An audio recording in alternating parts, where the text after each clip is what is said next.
house stood lonely, surrounded by trees that seemed to whisper to each other with each gust of wind. Its facade, aged by the passage of time, crumbled to one side, but its structure remained imposing, like a shadow that hid forgotten stories. For Laura and her family, this place represented a new opportunity, a fresh start after years of hardship. They moved without much thought, attracted by the apparent tranquility of the countryside and the promise of a home that could offer them peace. It was a rainy Monday when they arrived, the water pounding against the windows furiously, but nothing seemed to break the solemn atmosphere around them. The mother, Laura, watched nervously as her children, Alan and Sophia, ran around the house exploring every corner while she organized the first boxes. The air smelled of old wood, but despite the humidity that permeated everything, the house seemed to have a presence of its own, something that could never be ignored. The first hours passed without any notable incident. The children laughed and Laura tried to organize the kitchen, which was larger than she had imagined. But soon they began to notice something strange: the echoes. At first they thought it was part of the place, that the old walls amplified the sounds, but the truth was much more terrifying. It all started when Laura called her children for dinner. "Alan, Sophia, dinner is ready," he shouted from the hallway. But what he answered was not the voice of his son or daughter, but a deep, guttural voice that seemed to come from the walls themselves. "Laura," the voice whispered, but it wasn't she who was listening to it. It was an alien voice, deep, ancient, that slipped through the house like a shadow. Laura thought it was a joke, but her children's eyes widened when they heard the answer. "Did you hear that?" asked Alan blankly. Laura tried to calm the children, assuring them that it was just the sound of the house, but as the days passed, the echoes began to become more persistent. At first, the voices only repeated what was being said, but soon they began to alter the words. "Laura, look for what you forgot," he whispered once, while Laura, alone in the library, turned slowly at the bewildering message. What had I forgotten? I couldn't remember. The echoes began to take on a more tangible form, as if the voices could see something she didn't. As she explored the house, she found old photos in the attic, faded images of people she didn't know. One of the portraits caught his attention, a man with a grim expression looking toward the camera with eyes full of despair. The house had secrets, and the echoes were just the beginning. One night, while the family was having dinner in the dining room, Sophia asked something that made the air freeze. "Mom, who is the man in the attic photo?" he asked innocently. Laura felt a chill run down her spine. She hadn't mentioned anything about the photo. "What man?" he muttered, but before he could ask, the voice of the man in the photo spoke in the dining room. "Look at what you're hiding." Panic gripped Laura, but she still tried to rationalize what was happening. The voices were echoes, nothing more than that. But every time someone spoke, the echoes responded, and over time they began to reveal darker secrets. The man in the photo, the voice whispering in the night, began to put together pieces of a strange puzzle. That house had not only been his refuge, but also his prison. Laura began to investigate the history of the house, but the more she investigated, the more terrifying the revelation became. The house had originally been built by a man named Samuel, a hermit who had disappeared without a trace, but not before he had committed terrible acts. He had used the house as a refuge for those he had recruited from other nearby villages. No one knew for sure what was going on within the walls of the mansion, but the echoes, the whispers of those who had passed by, had never been extinguished. One night, while Laura was sleeping in her room, something strange happened. The echoes grew louder and louder, more intense until they began to transform into heart-rending screams. "Help, help me!" shouted a female voice, and Laura woke up breathing heavily. He got out of bed trembling and walked down the hall. In the mirror at the entrance, she saw her reflection, but she was not alone. Someone else was there, a shadow that vanished before he could scream. That same night, Alan and Sophia began to have nightmares. They woke up sobbing, terrified by the voices that spoke to them from the walls. "We are here with you," whispered the voices, as if they were trapped in the place. It wasn't just a game. It wasn't just an old house. They were trapped in something much bigger, something darker. Anxiety was building up in Laura. As the days went by, the echoes began to reveal more personal, deeper things. "Your mother is in danger," the voices whispered to Sophia, and then to Alan before they could tell Laura. Something was crumbling in the walls and she could feel it. One day, Laura returned to the attic and found something that left her cold. A small old leather notebook, full of words written in dark ink. The words were written in a hurried manner, with palpable desperation. It was Samuel's story, but it was also his family's. He had invoked a dark covenant, one that bound him to the house forever, and to all those who moved there. He had used his own children.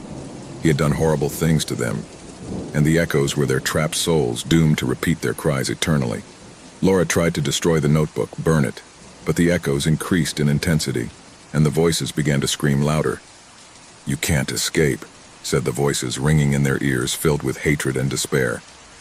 When she tried to flee with her children, Laura realized that the house would not let them leave. The doors slammed shut, the windows were tightly sealed, and echoes filled every corner. At that moment, the family understood the truth.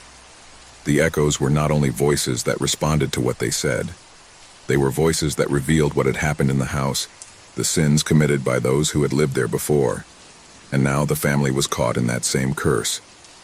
Laura, in her desperation, tried to remember everything she had learned about the house, about the pact that had bound souls to those walls. But there was no way out. The voices increased in intensity, filling the house with a deafening roar. "They're here to stay," the final voice rang out, and with one last cry of terror, Laura and her family joined the echoes. The House of Echoes had claimed its last victim, and the voices continued to repeat their secrets, eternally trapped in the walls of that forgotten mansion. The dense air inside the cave felt even heavier with the rustling of rocks falling around it. The hikers had barely had time to react before the ground crumbled beneath their feet, falling into a dark, cold darkness. When at last the noise of the rocks died down, they found themselves in a vast subterranean space with the walls of the cave extending upwards like gigantic pillars, and the ceiling seemingly so high that the human eye could not see the end. However, the most frightening thing of all was the silence. A silence so dense and crushing that it seemed to devour every sound, every whisper, every breath. They had come with the intention of exploring, but now they were trapped, with no way of knowing if there was a way out, or if they would ever see the light of day again. Their lanterns flickered faintly in the darkness, as if the shadows themselves wanted to take hold of them. Dust-covered bodies with some superficial wounds from falls were trying to gather around a small illuminated area. Mark, the leader of the group, was the first to react, looking up at the cave walls for any sign of a way out. His breathing was rapid, his mind trying to process what had happened. Was there a way to escape? There didn't seem to be a clear path, just the cold, rocky walls that surrounded them. Emma, his longtime companion, came up to him, her face pale and full of fear. She didn't say anything, just held onto his arm tightly. "We have to look for a way out. This can't be the only thing," Mark said, his voice trembling but determined. The group, which had arrived as a simple excursion, was now caught up in something much more terrifying. Every step they took seemed to bring them closer to an even deeper abyss, an abyss in which not only physical darkness enveloped them, but also the anguish and despair that began to take hold of them. In the midst of the chaos and bewilderment, suddenly, something changed. Faint whispers, barely audible, began to fill the air. The group members stopped, their hearts pounding. The whispers were empty, as if coming from the very walls of the cave. There was no clear source, but everyone could feel them, like a presence moving, waiting. Fear began to grow within them, like a tangible presence surrounding them. "You heard that, didn't you?" asked Liam, one of the younger hikers, looking around with eyes full of dread. No one answered. Everyone was listening, but the silence remained like a veil over them, increasing the feeling that someone was watching them. "We must keep walking," Mark said finally, his voice breaking but firm. "Maybe we can find a way out if we keep moving forward." He tried to restore the calm that everyone was beginning to lose, but deep down, he knew that anxiety was consuming him as much as everyone else. With slow steps, the group moved forward, their flashlights illuminating the contours of the walls. The sound of his footsteps echoed through the vastness of the cave, as if the echo of each movement multiplied, amplified by the darkness. The air grew denser with each passing second, and the feeling of being watched only intensified. They spent what seemed like hours walking in circles, but no matter how far they went, they couldn't find a way out. Each turn led them to a new fork in the underground labyrinth, but none seemed to lead to anything more than a new darkness, deeper and more unnerving than the last. The fear was accumulating like a constant pressure on her breasts. The flashlights began to flicker, as if the batteries were running low, but everyone knew that was impossible. They had checked the flashlights before entering. Something was interfering with the energy that fed them, and then they saw it. At the end of a corridor, just at the edge of the lantern light, a figure appeared, tall, thin, and shrouded in shadows. Although they couldn't see him clearly, something in his presence was unmistakable. He wasn't human, not completely. His movements were slow but calculated, as if he were in no hurry. His figure seemed to merge with the darkness, and despite being several meters away from them, everyone felt a chill run down their spine. It was as if his very presence was filtering the air, invading the space with a fear so palpable that it was difficult to breathe. "What's that?" asked Emma, her voice almost a whisper, afraid that the walls themselves might hear her. The figure did not respond, but his presence was enough to make each member of the group paralyzed. No one moved. No one spoke. Only the sound of his heavy breaths filled the air. Something inside them was telling them that if they got any closer, if they tried to move a single muscle, something terrible would happen. Suddenly, the figure moved towards them, slowly moving forward, its face never fully visible. Each step seemed to increase the weight of the fear that enveloped them. The tension in the air became unbearable, as if everything was about to break. Mark, fighting the terror that paralyzed him, took a step back, trying to get away from the figure, but something stopped him. An invisible force seemed to press on his chest, preventing him from moving. "We can't stay here," shouted Liam, but his voice was filled with panic and despair. He tried to run, but his legs didn't respond, as if the ground itself had become unforgiving, unable to support his weight. The figure was getting closer, and now Mark could see something that made his blood run cold. Instead of a human face, what he saw was a void, an abyss in the place of the eyes, where there was only darkness. The figure began to speak, but his words were incomprehensible, swept away by a distant echo that seemed to come from everywhere. "This is the end," the figure whispered, his voice echoing in their minds. "There is no escape from the abyss. This is where it all ends." Terror seized them in an instant. There was no way out, there was no hope. The abyss had claimed those who had tried to escape. Suddenly, the ground beneath his feet began to shake violently, and the echo of a distant scream, filled with despair and pain, echoed through the walls of the cave. The figure began to fade into the darkness, but his laughter, filled with mockery and emptiness, continued to reverberate in the ears of the hikers. The last memories they had before succumbing to the abyss were the laughter and muffled screams, and the sound of rocks falling on them, as if the cave itself was closing its doors forever. The guardian of the abyss had served his purpose, and with his last laugh, the group of hikers disappeared, forever trapped in the endless darkness. The antique shop was hidden in a narrow, dusty street, almost impossible to find if you didn't know exactly where to look. The display cases were full of dusty objects, old and forgotten in appearance, which had survived the passage of time without being appreciated, destined to fall into the oblivion of future generations. However, in the midst of the darkness of that store, there was a piece that seemed to glow with a subtle yet unsettling glow. Gabriel, a young art collector, had come to the shop after hearing rumors about an old painting that was said to have an intriguing history. The owner of the shop, an older man with an enigmatic look, received him in silence and led him to the back, where, on an easel, was the painting that had attracted Gabriel's attention. It was a medium-sized painting, with a scene showing a family gathered around a table. The painting was beautiful, with impeccable technique, but there was something about people's faces that I couldn't decipher. Something in those empty eyes and that frozen expression troubled him deeply. The background was gloomy, as if a thick dark fog was sliding across the scene, enveloping everything in an air of despair. Gabriel couldn't help but feel a strange attraction to painting.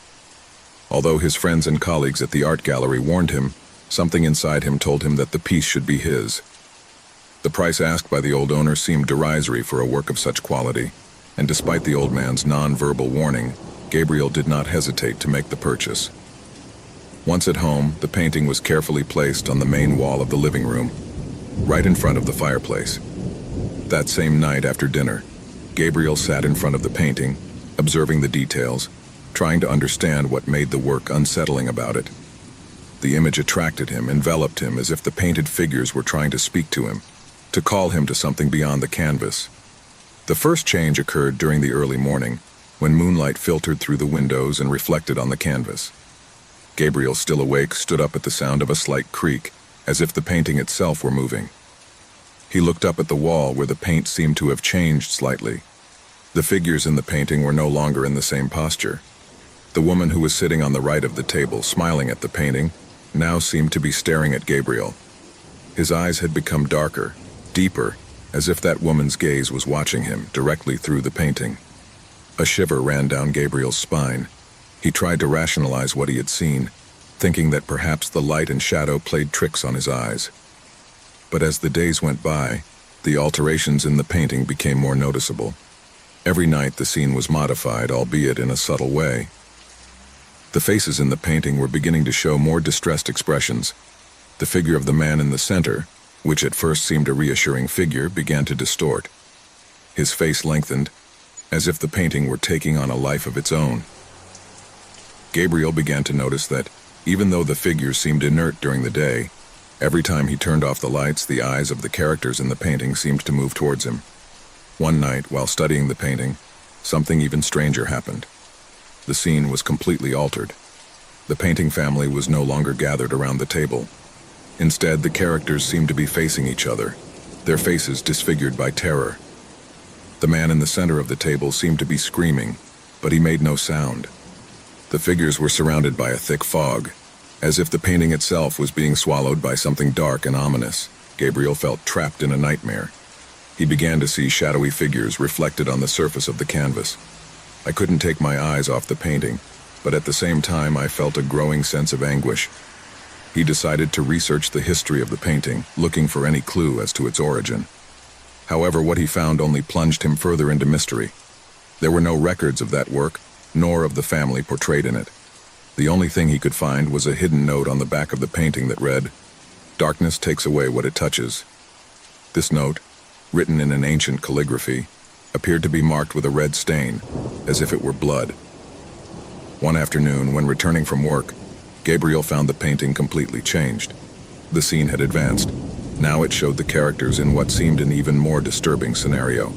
A fire was burning behind the family, consuming the scene in total chaos. The woman's figure, which at first seemed to be the calmer figure, was now wide-eyed, her hands raised as if trying to scream, but not audibly. Gabriel was indescribably attracted to painting, but at the same time an unbearable terror seized him. One night, as I was looking at the painting through a dim light, something worse happened. The figures began to move in the painting. The woman on the right, the one who originally looked so calm, slowly raised her hand to the surface of the painting. Gabriel took a step back, trembling.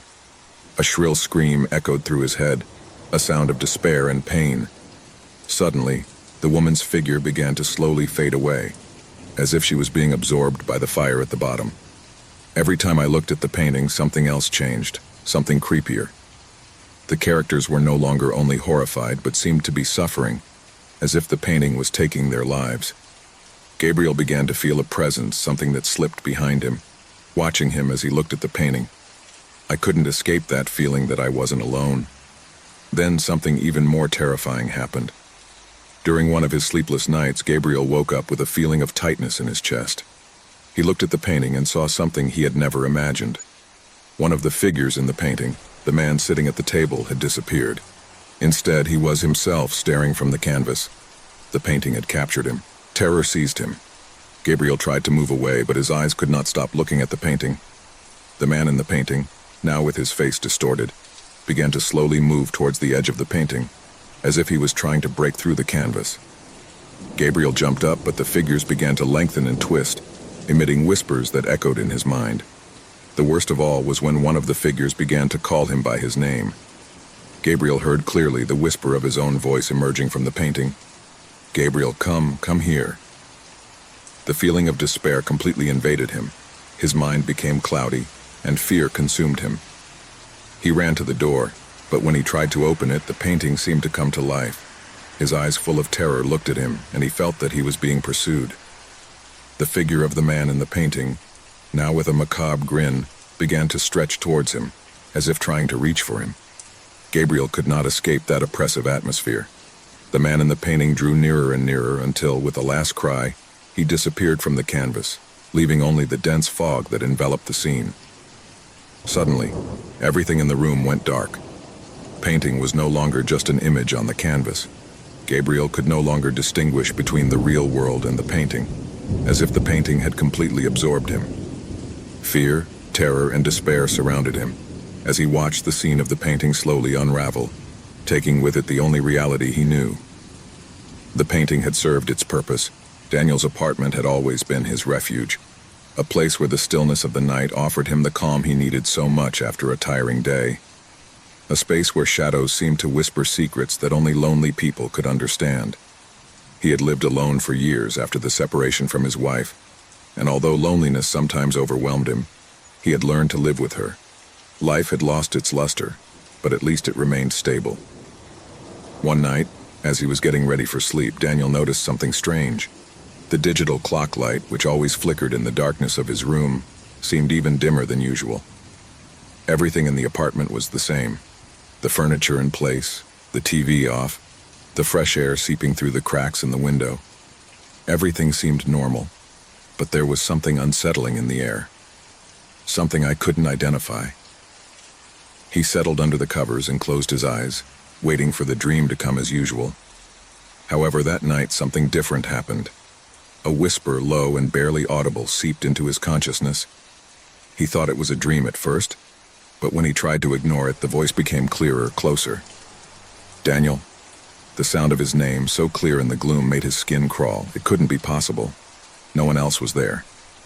He got up quickly, looking around, but the apartment was empty, in complete silence. Even so, the voice persisted, slipping into his mind. Daniel, you know what you did. A shiver ran down his spine. His heart began to pound, pounding his chest like a frantic drum. What was this? It couldn't be a hallucination. The voice sounded real, tangible, as if someone was in the room with him. He looked around, but there was nothing that could justify what he was hearing. The voice continued, this time with a deeper, more hissing tone, as if coming from the walls themselves. You know what you did, and they will remind you. Daniel turned on the light from the bedside lamp, looking for a logical explanation. A dream? No, this was different. The feeling in his stomach was that of a real, palpable threat. The voice, although he couldn't see where it was coming from, seemed to come from everywhere at once. He tried to calm down, but the words echoed in his mind like an endless echo. The next morning, Daniel tried to ignore what he had experienced. He told himself that it had been just a nightmare, a manifestation of his tired mind. But that same night, when darkness took over her apartment again, the voice returned, stronger this time. I'm watching you, I always have. Daniel got out of bed with instinctive speed, feeling that the temperature in the room had dropped drastically. The air became dense, heavy, as if the space was narrowing around him. There was no rational explanation that could be offered for what was happening, and fear began to take hold of him. He wondered if his sanity was beginning to crumble, if he was losing control of his mind. Who are you? He shouted, his voice trembling. The answer came in a whisper, but this time it was different. The voice not only spoke, but seemed to come from inside his own head, like an alien thought invading his personal space. You know what I did, don't you? How did you forget me so easily? The words struck his mind with such force that he fell to his knees. The voice seemed to come from a place I couldn't comprehend. His thoughts became cloudy and the sense of panic intensified. Doubt began to sow deep roots in his mind. He remembered the separation with his ex-wife, the decisions he made, the mistakes he made, but none of that seemed enough to justify the terror he felt. An idea began to form, with fear taking over his thoughts. Could this voice, this entity, be something related to his past? Something I had tried to escape from all those years? But the voice seemed to know everything, more than he wanted to admit. The next night, as darkness fell on the apartment, the voice returned with overwhelming insistence. Daniel couldn't take it anymore. He picked up his phone and called a friend, but the call dropped before he could say anything. Panic overwhelmed him. He was alone, completely alone. Daniel, do you want to know the price of your decisions? The room was cold, the air thick and stuffy, as if he were drowning in the presence of something he could not see. The furniture, the walls, the ceiling seemed to close in on him. Each shadow seemed to lengthen unnaturally, and the light from the lamp flickered faintly. The voice began to laugh, a low, guttural laugh seeping into his brain. The feeling that something was watching him, lurking around him, became unbearable.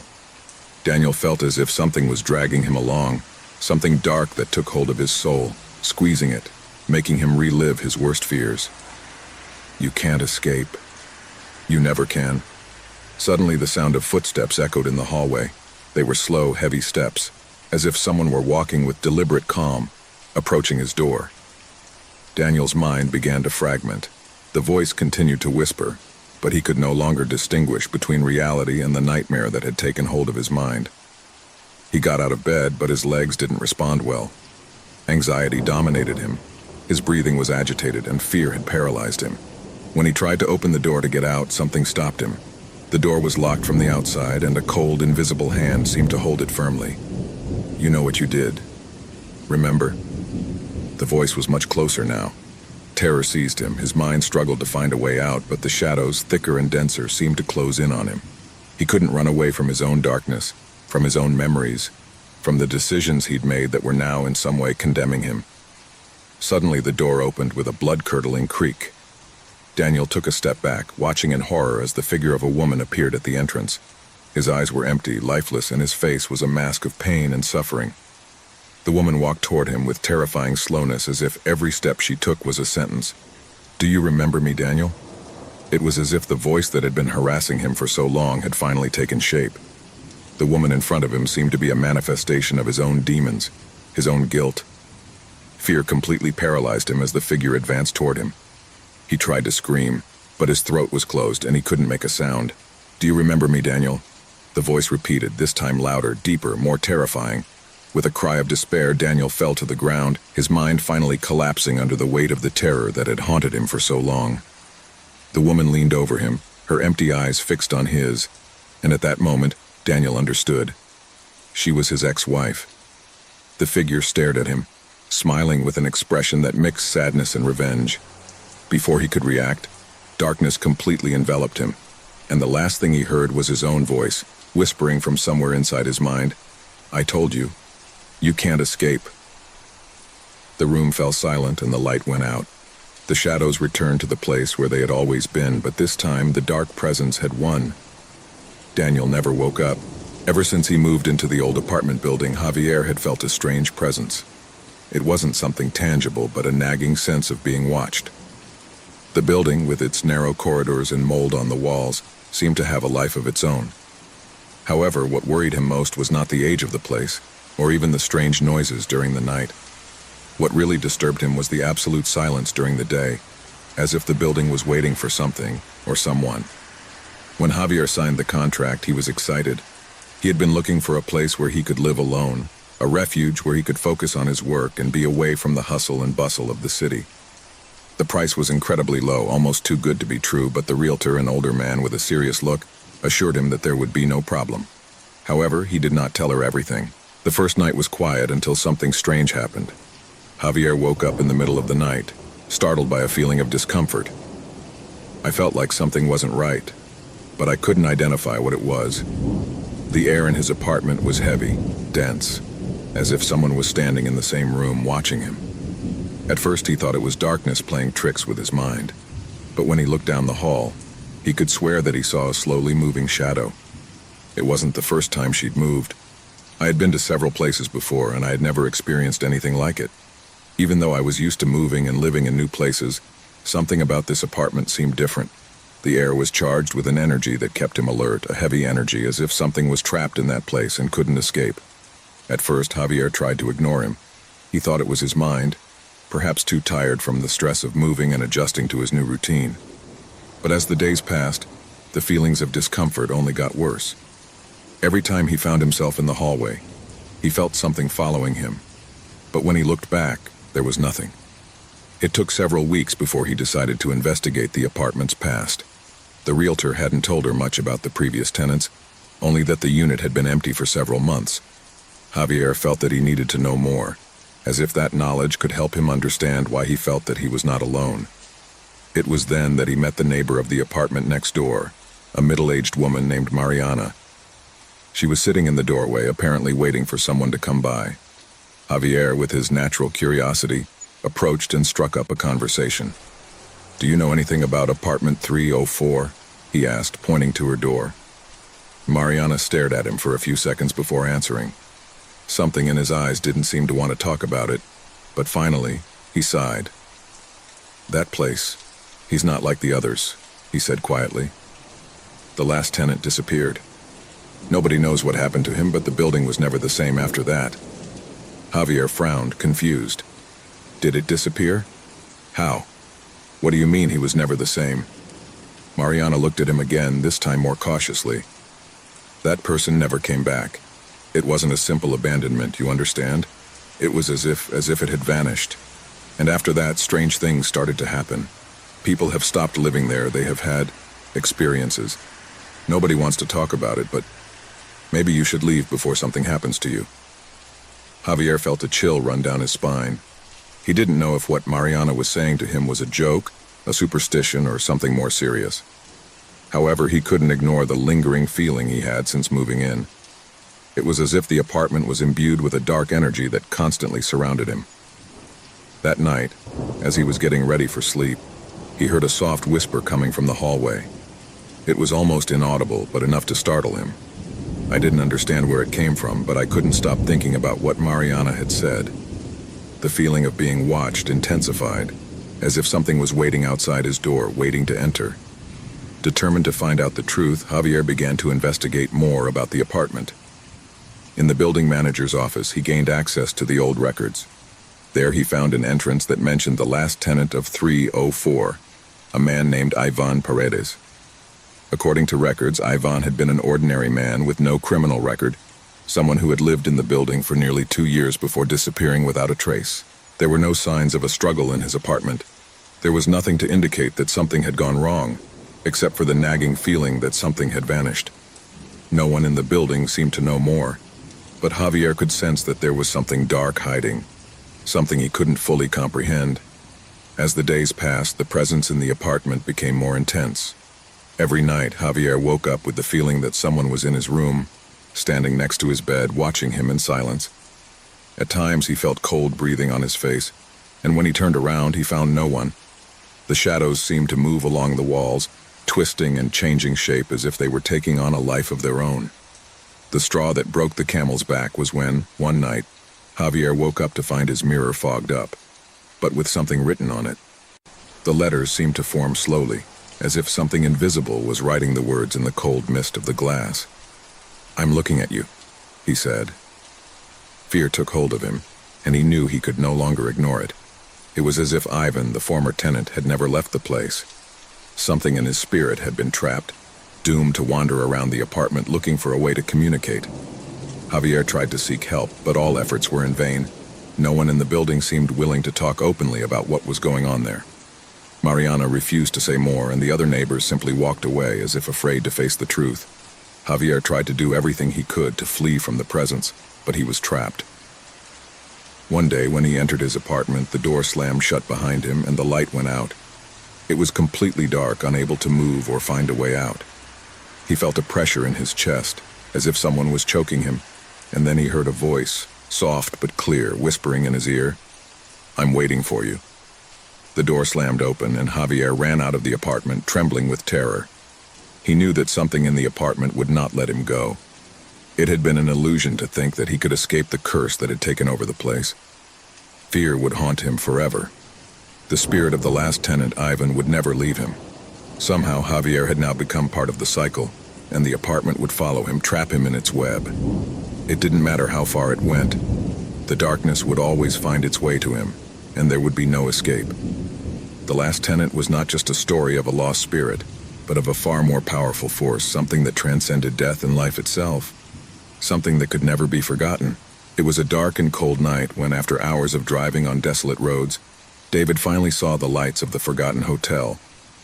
He was alone on the journey, and the road seemed endless. The thick fog that covered the landscape gave him a sense of deep isolation, almost as if the world had disappeared. The hotel sign, covered in dust and rust, flickered faintly with the yellowish light coming from a lamp that seemed to be on the verge of going out. However, at that moment, David did not hesitate to stop his car. The cold penetrated his bones the instant he got out of the vehicle. There were no signs of life in the vicinity, only the sound of the wind blowing dry leaves. He walked slowly toward the hotel, feeling a strange writhing in his stomach, but forced himself to ignore it. He needed a place to rest, and this was the only establishment visible for miles around. As I entered, the atmosphere was charged with a silence so deep that it seemed to devour any sound. The reception was empty, but the door closed behind him with a thud, as if something was waiting that couldn't come out. The only light came from an old lamp that dimly illuminated a dusty staircase. Footsteps echoed on the creaky wooden floor as he made his way to the counter. A peculiar-looking man appeared from the shadows. His face was pale, with sunken eyes and a strange smile that could not hide his discomfort. Despite his unsettling presence, the man was kind to offer him a room. "A single night, right?" he asked, his voice as soft as the whisper of the wind outside. David nodded, feeling the discomfort of not being able to see the receptionist's face well. He was handed the key to room 23, which appeared to be the only one available, and the man pointed to a door in the dark hallway. Without thinking too much, David headed there. As he walked, the feeling of discomfort grew, as if the corridors of the hotel were alive, watching him, waiting for something. The door to room 23 creaked as it opened. Inside, everything seemed to be covered in a layer of dust and dirt, but the bed, somewhat rickety, was made, which gave him a strange sense of tranquility. On the bedside table, an oil lamp emitted a soft light, as if someone had left everything in its place, ready to receive it. David put his backpack on the floor and sat up on the bed. He decided not to think about his thoughts anymore and lay down, staring at the ceiling as he listened to the incessant creaking of the wood under his weight. The wind was howling outside, but nothing seemed out of place, at least for now. Gradually, his eyes closed, but before he fell into a deep sleep, he heard something. A whisper. It seemed far away, perhaps coming from the corridor, but he did not give it importance.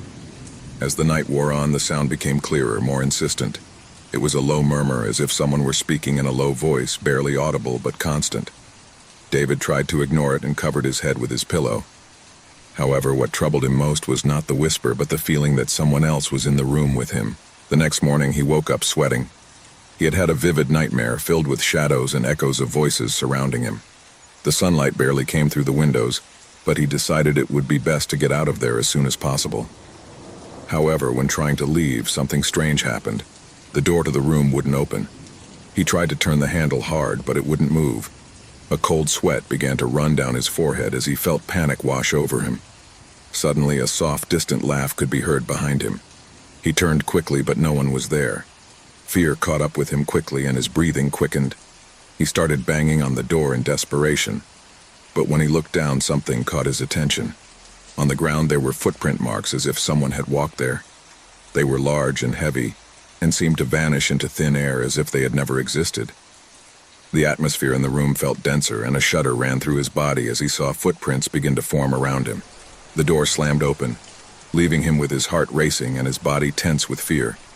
A dark corridor awaited him, a corridor where the shadows seemed to move strangely, as if they were watching his footsteps.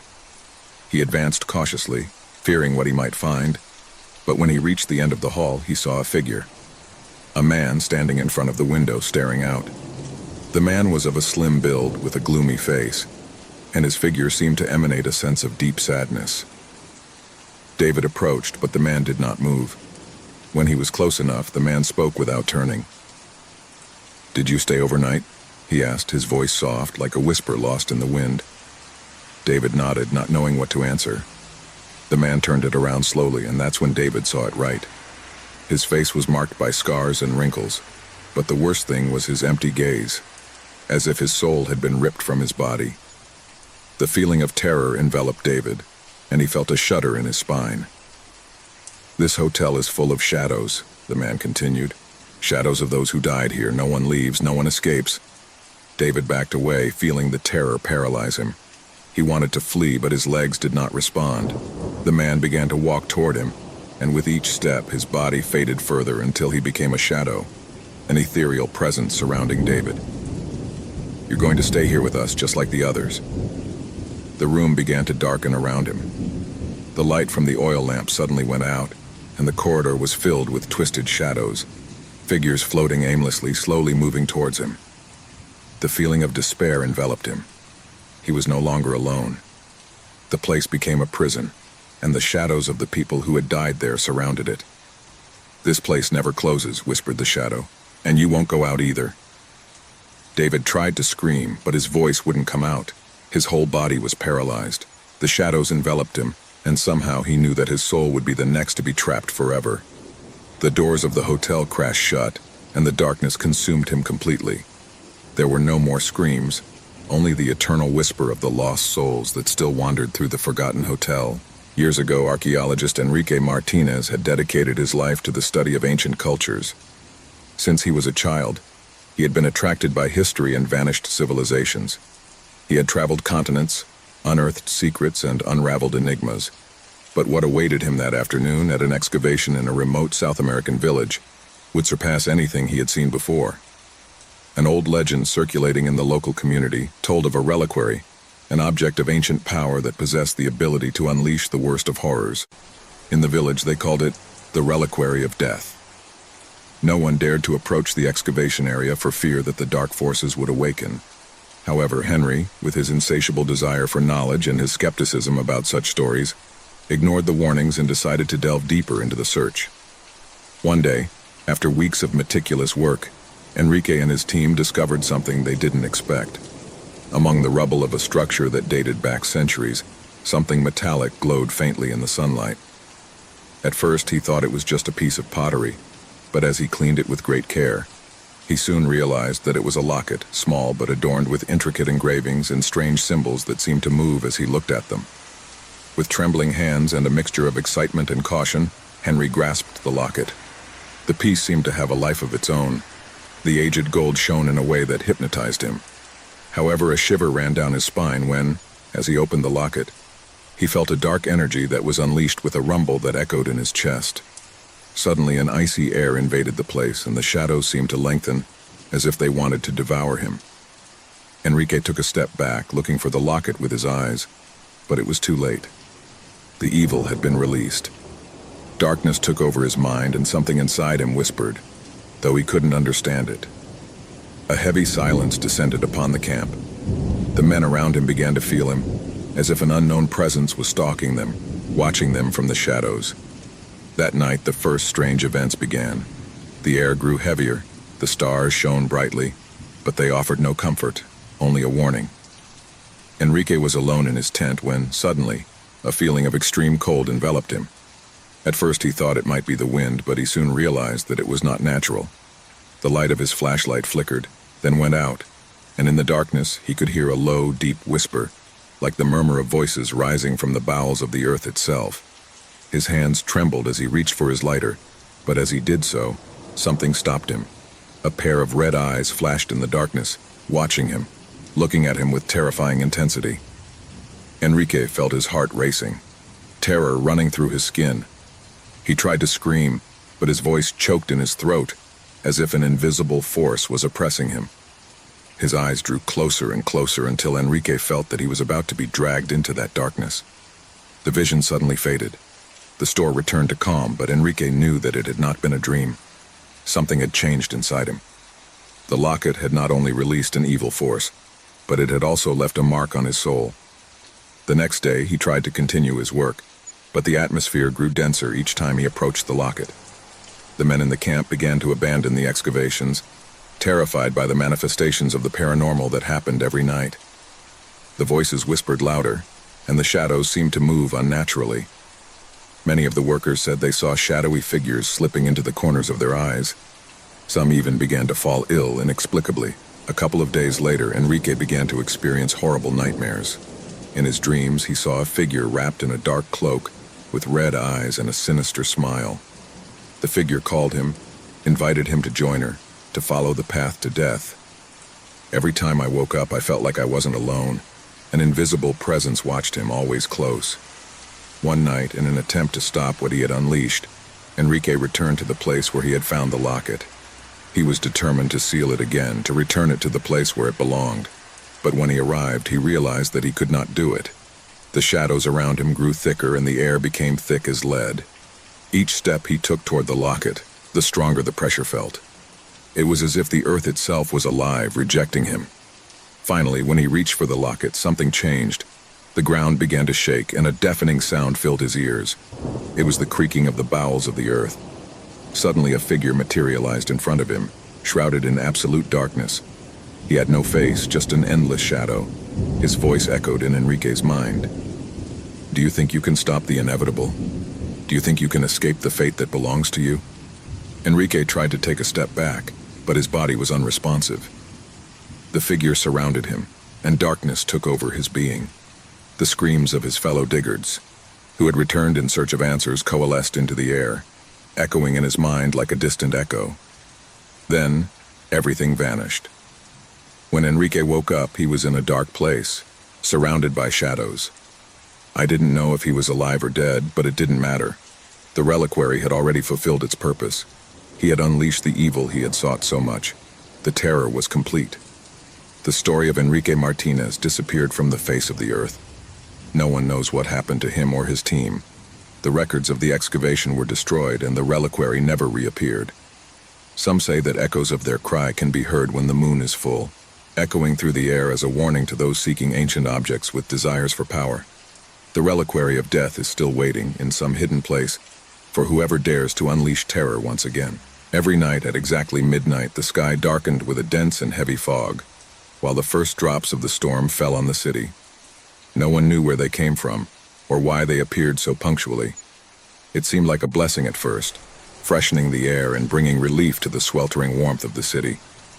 But as the days went by, the rain began to awaken something much darker, something that no one dared to understand. At 12 o'clock, the first drops fell gently, followed by a rain that intensified rapidly. No one dared to leave their homes when the sound of the storm began to fill everything. It was as if the rain had a life of its own, a being that felt strangely aware, as if it were watching. But the most disturbing feature of those rains was not only their arrival. They were the whispers. As the rain fell heavily, the wind rose, dragging with it voices, incomprehensible murmurs that ran through the empty streets.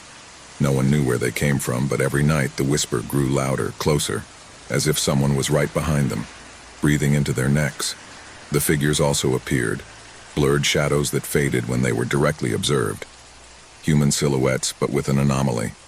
Whenever they looked out into the rain, those figures would disappear into the mist, as if they had never been there.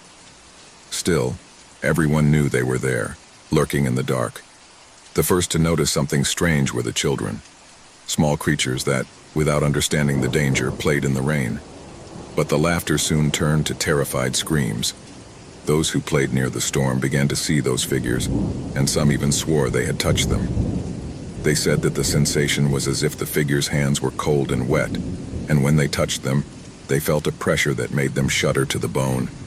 Worst of all, when the children tried to run away, something stopped them. Their feet were glued to the ground, as if the earth itself were holding them back, as if an invisible force was dragging them back into the rain. That's when the city began to speak. The elders knew something. Everyone knew the legend, although no one dared to tell it out loud. They said that long before the city was founded, there was a small town that fell under a curse brought by an eternal storm that fell every midnight, bringing with it fear-feeding figures. No one could escape, and no one survived to tell what happened. The city had been built on the ruins of that village, but the rain, according to the elders, never went away. I had been waiting. One night, after several days in a row of heavy rains, a group of young people decided to investigate. Armed with flashlights and cameras, they drove into the center of the city, hoping to find a logical explanation. The rain began to fall with the same precision as always at 12 o'clock. As they walked through the deserted streets, the wind began to rustle, but this time it was different. The murmurs were not just whispers, they seemed like words that crept into their minds. At one point, one of the young men, Thomas, began to speak loudly, as if responding to someone. The others tried to stop him, but he kept walking, his eyes empty as if he were in a trance. "We can't escape. There's no way out," he murmured, his voice cracking with fear. "They are waiting for us. They are always here." The rain was falling harder now, and the murmurs turned into screams, distorted voices that filled the air with despair. The figures began to appear, gliding in the fog, slowly moving towards the group of young people. Some tried to flee, but their feet were no longer responding. Something was holding them back. Those who dared to look back saw those figures getting closer and closer, and although the shadows were vague, they could sense the presence of something much more sinister. Suddenly, one of the figures stopped in front of Thomas. His face was shrouded in shadows, but his silhouette was clear, a human figure standing in front of him. Thomas stretched out his hand as if he wanted to touch it, but the moment his fingers brushed against the figure, a heart-rending scream filled the air, and the shadow vanished into the mist, leaving only the feeling of an icy hand taking hold of his heart. The others screamed as they saw Tomas fall to the ground, his body stiff, his face distorted by terror.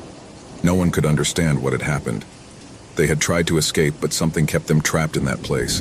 The air was getting denser, as if the storm was absorbing all the light, leaving only a dense, heavy darkness that surrounded them completely. That's when they started to see something even more terrifying. Out of the shadows emerged hundreds, perhaps thousands of figures, all with the same empty faces, all approaching with frightening slowness. The shadows intertwined, forming a mass, as if they were united by an invisible force.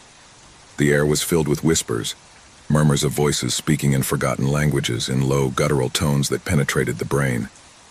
Some of the young men tried to run again, but their bodies were no longer responding. They felt that the city itself was holding them back, that the ground was sticky, as if the earth was alive and dragging them in. The rain was falling harder, and the air smelled of dampness, of putrefaction. Suddenly, a large shadow emerged from the center of the city, larger than all the others. Its silhouette was huge, imposing, and seemed to be made of fog, but so dense that it seemed solid. "Fears are never forgotten," whispered a deep voice echoing through the air. "We have fed off the city for generations. This rain, this storm, is nothing more than a reminder of what we left behind." The young people, paralyzed by terror, could barely move a finger. The figure drew closer, and as he did so, the whispers increased, mingling with blood-curdling screams and sobs. There was no way to escape. The whole city seemed to be alive, breathing, stalking, waiting. Then, with one last whisper of despair, the young people were swallowed by the shadows. The figures vanished as quickly as they had appeared, and the rain stopped. At dawn, when the sunlight finally reached the city, everything seemed to be calm. But in the streets, on the walls of the buildings, there remained the marks of those who had disappeared, marks that would never fade. The midnight rain had claimed others, and the city, already lifeless, was left waiting for the next storm, the next victim. And each night, at exactly midnight, the drops began to fall once more, followed by the whispers and figures that were always there, waiting. St. Brace's University had witnessed hundreds of stories, from the early days of its founding to the modern era.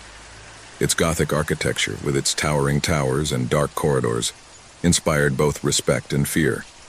No one really knew every corner of campus. The oldest spoke of forgotten corridors, locked doors, and underground passages that led to places that should never be discovered. Thomas, a young history student, had heard many of these stories in the hallways, whispered quietly by his older classmates. Like many others, he considered them mere legends, nothing more than ghost tales that served to scare new ones. But there was something different about him, an insatiable curiosity to unveil the secrets of the past. So when he came across an old key in a dusty corner of the library one day, he couldn't help but be drawn to it. The key looked old, as if it belonged to an object forgotten centuries ago. No one seemed to recognize her, and this only added to the mystery surrounding her. That afternoon, as he walked around campus, his mind kept spinning over that key. He felt a strange connection to her, as if something was calling him. It was then that, while walking near the east side of the university, he noticed something peculiar, a small corridor that he had never seen before. Although he knew every corner of the place well, it seemed to have materialized out of nowhere. The walls covered in ivy and mold, and the dim light that filtered through the broken windows made it seem like a place lost in time. Deep within that hallway, the atmosphere felt dense, as if the air itself was charged with dark energy. Tomas's heart was pounding as he walked down the hallway, key in hand, as if he'd been waiting all his time to get to that place. His footsteps echoed on the stone floor, and the echo seemed to follow him as if the corridor were alive and watching. At the end of the corridor, a solid wooden door, covered with dust and cobwebs, stood before him. Something inside him knew that was where he should use the key. As he inserted the key into the lock, a strange whisper rose into the air, almost inaudible at first. but growing with each turn of the key. It was as if someone was whispering his name, calling to him from beyond the door. Sweat began to trickle down his forehead as the door slowly opened, revealing a dark room. A room that had been closed for generations. As he crossed the threshold, Thomas was overcome by a sensation of intense cold, which ran down his spine and froze his bones. The walls were covered with strange symbols which seemed to move as he watched them. The air in the room was dense, as if the atmosphere itself was polluted by something ancient, something that had been waiting a long time to be discovered. In the distance, in the center of the room, an old wooden table was surrounded by broken chairs, and on the table a closed book seemed to be waiting for him. Thomas cautiously approached the book, feeling the weight of the story and the mystery that surrounded it. With trembling hands, he opened the book, only to find pages covered in red ink, as if they had been written in blood. The words in the book did not seem to form coherent sentences, but were fragments that spoke of rituals, of dark pacts, and of a presence that lived in the halls of the university, waiting for the right moment to reclaim those who dared to discover its existence. As he read, a strange feeling of dizziness came over him. Whispers that had previously been barely perceptible were now clearly audible. Voices coming from everywhere, but I couldn't identify where they came from. The voices called him by name, whispering promises and warnings. He felt as if something was watching him from the shadows, as if something was waiting for him to make a mistake, something that could condemn him. Suddenly, the lights in the room flickered and went out. The corridor behind him seemed to have lengthened, and the door through which he had entered was no longer visible. He saw only darkness, a black chasm expanding before him. At that instant, a loud noise made him spin. Something was moving quickly towards him, a whisper that transformed into a guttural, inhuman scream full of rage. Fear invaded him completely, but he could not move. He was paralyzed, trapped in a labyrinth of darkness and terror. Cold fingers landed on his shoulder, and his body reacted immediately, giving him a shudder that made him take a step back. He turned, but no one was there. Just the echo of his own heartbeat echoing in his ears. However, the air was charged with an invisible presence surrounding him. The voices intensified, and they began to speak in a language that he did not understand, but that resonated deep within his being. His eyes widened as the figure of a woman appeared in front of him, her face haggard, her eyes empty of emotion, but filled with infinite sadness. Thomas tried to scream, but his throat didn't respond, as if something was choking him from the inside. The woman began to walk towards him, and with every step she took, the ground shook slightly. When he was in front of him, his lips moved slowly, but the words did not reach his ear. It was not a human language, but something more primitive, something that belonged to a lost age. Suddenly, Thomas felt a pressure on his chest, as if the air itself was crushing him. The woman stretched out her hand towards him, and at that instant the lights came back on, but the room was completely transformed. I was no longer in the dark and dusty place, but in an ethereal space outside of time, where everything looked distorted, as if the world itself was broken. It was as if he had been transported to a place that did not belong to reality. The voices surrounded him, and now he could see them. Shadows of human figures, all with the same empty and sad expressions, all whispering but not saying anything he could understand. The shadows closed in on him, and as they surrounded him, an excruciating pressure took over his mind. He wanted to scream, but the words choked in his throat. Finally, the woman spoke, and this time her words were clear, though filled with overwhelming darkness. The corridor is alive. It always has been. All those who have crossed its doors have been claimed. And now, it's your turn.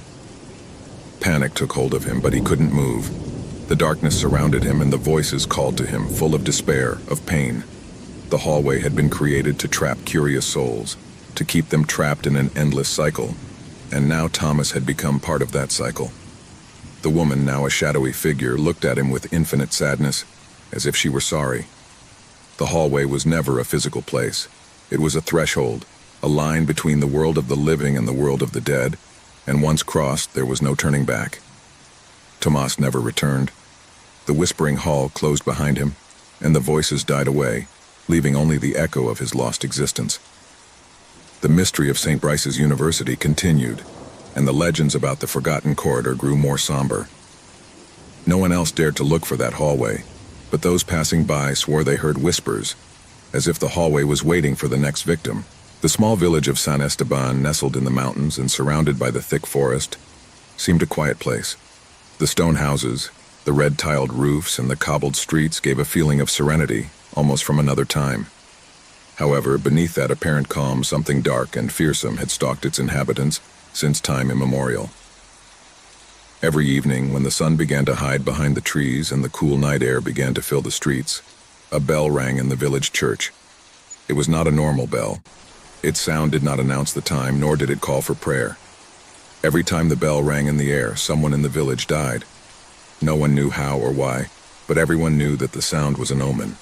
A death was about to come. The bell was the soul of the people, the dark conscience that kept the balance of fear. The villagers knew this, and though superstition had plagued them for generations, none could escape the unease of hearing its chime.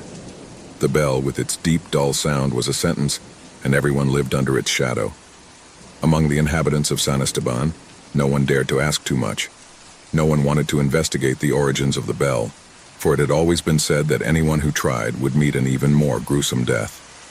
However, that apparent tranquility, the resigned acceptance of fate, was going to be upset one autumn afternoon. That afternoon, the town was full of rumors. The bell had rung louder than usual. No one remembered hearing such a brutal ringing or so often. For some, the sound was so heartbreaking that houses shook. One woman, Araceli, felt the air thicken, as if the atmosphere itself was saturated with something more than fear. His hands twitched as he heard the deep vibration of the metal. His mother, who had always been very superstitious, had told him stories about the bell. He had always said that sound was a reflection of what would happen, and that the louder it was heard, the more imminent death was. That same night, when the shadows were already lengthening in the streets and the trees were rustling in the wind, Araceli walked home, quickening her pace. At first he thought it was his mind playing tricks, but as he approached the edge of the village, he saw a stooped figure, standing, looking toward the church. He was a man of the people, Javier, known for his solitary character. His face was distorted, his eyes fixed on the horizon, unable to look away. "Javier," Araceli called him. "Are you okay?" The man did not react. He didn't seem to hear her. Then a shudder ran through Araceli's body when she heard again the bell ringing. It was a long, deep sound that seemed to resonate in his bones. It was the harbinger of death. Javier's figure began to move slowly as if he were shedding an invisible weight, and with each step he took, his eyes seemed to lose their focus. Darkness enveloped him. Araceli, horrified, approached cautiously. It was then that he saw Javier's hand tremble in the air, as if he were looking for something that did not exist. Javier's scream was the last thing Araceli heard before the bell rang again. Once again the bell rose, and with its echo, death took its form. Javier fell to the ground like a broken wrist as his body began to be claimed by the darkness. Someone had died, and the people, as always, did not know how or why. From that night on, things began to change. People began to see shadows they couldn't explain, murmurs that crossed the streets in silence. No one could be sure they were safe. The inhabitants of San Esteban knew that when the bell rang, death was near, but they never expected that this closeness would become more palpable than ever. Every time the bell rang, someone disappeared. Children no longer played in the streets in the evening. Adults were rushing to close their doors and windows. No one wanted to be next. No one could predict who would be the next to fall. The bell resounded so loudly that it felt as if its echo pierced the bones. There was no peace. There was no hope. People started talking. Some said that the bell had been cursed since its creation. Others believed that someone from deep within the church had invoked a dark force to punish the people. The most superstitious said that the bell would only be silent when all the inhabitants of San Esteban were dead, one by one. And as if it were a sign, a new wave of panic quickly spread through the village. Some tried to flee, but those who did never returned. The roads around St. Stephen's seemed to close behind them, as if an invisible veil separated them from the outside world. People who ventured too far did not return, and those who did were empty-eyed, as if they had seen something that could not be explained. Finally, a group of brave people decided to face the unknown. They went inside the church to investigate the origin of the bell. Araceli, distraught but determined, joined the group, wanting to understand what was happening.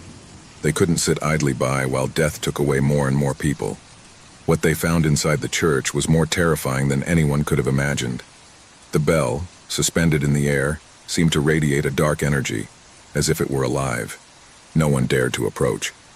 The bell, its metal blackened by the passage of time, vibrated gently. The walls of the church creaked as if something was about to break. The clocks of the church, without any explanation, marked the exact same time, the hour of death. At that moment, Araceli felt a presence behind her. He turned quickly, but all he could see was an imposing shadow, a masked figure emerging from the darkness. The bell, now fully resonant, emitted a thunderous sound that made the ground beneath his feet tremble. One by one, the brave ones fell, as if the air itself had become poisonous. Araceli was the last to be left standing. As the echo of the bell echoed in his chest, he realized that death was not something that could be avoided, that the bell was not a mere instrument of warning, but the very face of death. The figure that had stalked her, the shadow that had watched her for so long, slowly approached. "It's too late for everyone, child," whispered the shadow. Before Araceli could react, the bell rang for the last time. A shudder ran through her body, and an unsettling peace enveloped her. The last bell rang in the air, and with it, the fate of San Esteban was sealed. Death had claimed everyone. The campaign stopped, and everything was silent. The village had been consumed, and there was no trace of its inhabitants. The church was in ruins, the bell no longer sounded.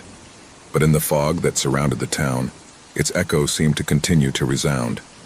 The town of San Esteban disappeared, but its history was never forgotten. The echo of the bell was still alive, waiting for the next victim, the next soul that crossed its path. Thus ended the last bell. The Fernandez family had been looking for the perfect house for months, a spacious home in a place away from the noise of the city, surrounded by nature. When they finally found the ancient mansion, located deep in the forest, they couldn't believe their luck. Despite the somewhat worn appearance, the price was unbeatable. Who else would want to live in such an isolated place? The mansion, with its solid wood doors, high windows, and glass ceilings, looked like something out of another time. The place, although somewhat dark and covered in moss, had an elegance that immediately captivated them. As they walked through its corridors, the family felt that they were entering an old tale. There was something mysterious about its walls, as if every corner kept a hidden history, something they didn't dare to ask. The silence in the house was almost palpable, as if the whole place breathed in a deep, ancient way. Within days of moving, strange things began to happen. The youngest daughter, Clara, was the first to notice something strange. One afternoon, as he explored the second floor, he heard a distant echo, as if someone had whispered his name from deep within the house. At first she thought her mind was playing tricks on her, but when she told her parents, they took her as a joke. However, Clara could not shake the feeling that the house was talking to her, as if it were alive. One night, after a quiet dinner, the echoes grew stronger. Clara, unable to sleep, got up in the middle of the night and went to the main living room, where the fireplace no longer crackled, and the moonlight barely filtered through the curtains. As he walked down the dark hall, he suddenly heard his mother's voice clearly. It was a trembling whisper, calling to her from the back of the house. He ran to the place where the voice came from, but when he arrived, he found everything silent. His mother slept soundly in her room, oblivious to any disturbance. Clara, terrified, began to doubt what she had heard, but the fear in her chest was real. He decided to tell his parents everything the next morning. The family tried to rationalize the strange events. The father, Luis, thought that perhaps the isolation of the house was affecting everyone's mind, but when one night, after a particularly hot day, the house began to creak, terror took hold of them. The sound came from the walls. At first it was just a soft crack, but then it morphed into an increasingly loud and sinister sound. It was as if something was pushing the walls from within. One night, as everyone was trying to sleep, the echoes began to resonate louder than ever. Luis woke up with a start and went out into the hallway, where he discovered that the house was full of echoes, but they were not common voices. It seemed as if someone was whispering incomplete sentences, unintelligible words, as if the walls were repeating the secrets of the former owners. The echoes became clearer and clearer, and began to form words that, although incomplete, gave a feeling of indescribable discomfort. Luis, restless, began to investigate the history of the mansion. He found that the previous family had lived there for generations, but what surprised him most was the fact that none of them had survived the house. They had all moved, but something had forced them back, something dark and persistent. No one had ever grown old living in that house. Each member of the family had died young, mysteriously. The house seemed to devour the lives of those who dared to inhabit it. Luis began to suspect that the echoes they heard were not just sounds from the past, but were the voices of those who had lived and died in the mansion. The walls not only whispered their secrets, they retained them.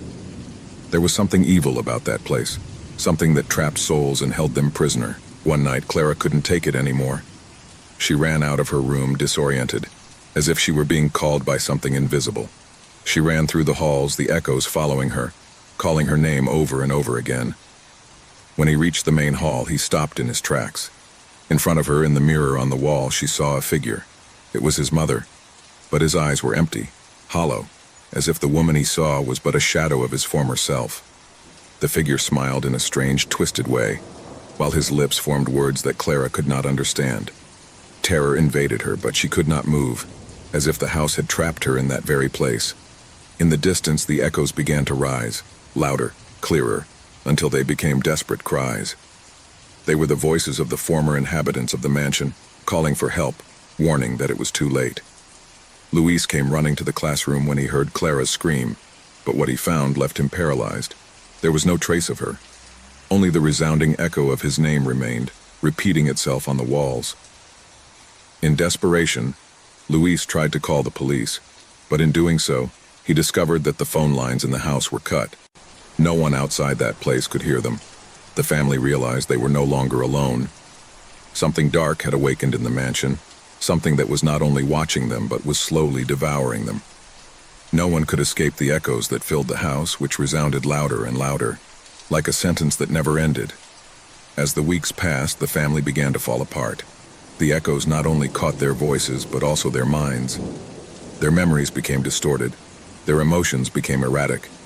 Luis began to lose his sense of reality, and his wife, Anna, seemed to become more and more distant, as if trapped in an endless dream. Clara, for her part, did not stop listening to her mother's voice calling her, urging her to join her in a world where the limits of life and death did not exist. Finally, on a particularly dark night, the echoes peaked. The house itself seemed to breathe, and the shadows on the walls began to take shape. The former residents of the mansion materialized before them, and as their screams echoed through the air, the Fernandez family finally understood what it meant to live in that house. It wasn't just a home, it was a prison with no way out, where trapped souls would never stop suffering. The family, already consumed by terror, never managed to escape. At the dawn of a day that never came, the mansion was empty again, but the echoes continued to resound like a warning to those who dared to approach. The House of the Echoes finally had claimed its last victim. A group of hikers decided to venture into one of the most mysterious caverns in the country, a place known for its depth and dark secrets. The cave, located in a remote mountainous region, was famous among caving enthusiasts, but few dared to explore it completely due to the legends that revolved around it. It was said that those who entered beyond a certain point never returned, and although many took it as simple old wives' tales, the sense of unease was palpable. It was a gray day when the group, made up of 5 people, entered the cave. The expedition had begun with enthusiasm and laughter, sharing anecdotes and enjoying the thrill of the unknown.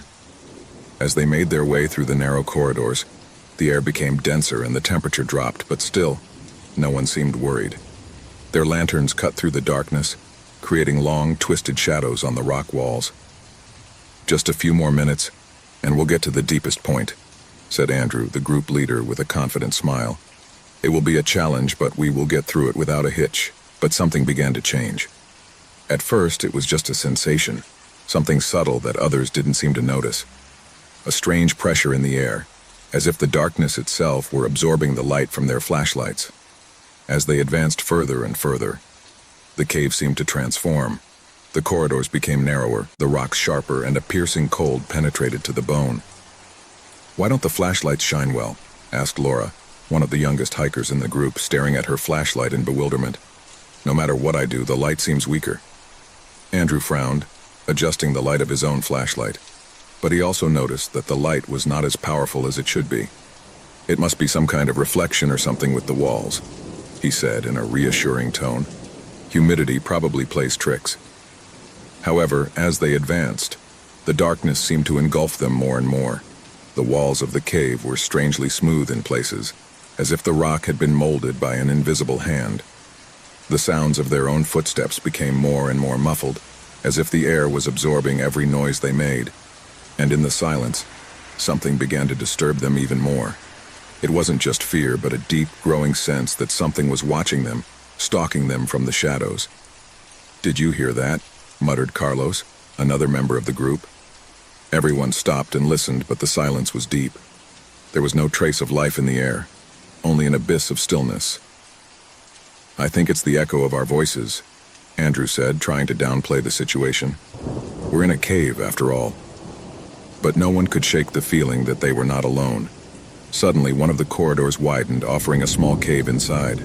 The group decided to go inside, thinking that maybe it was the perfect place to get some rest before continuing their exploration.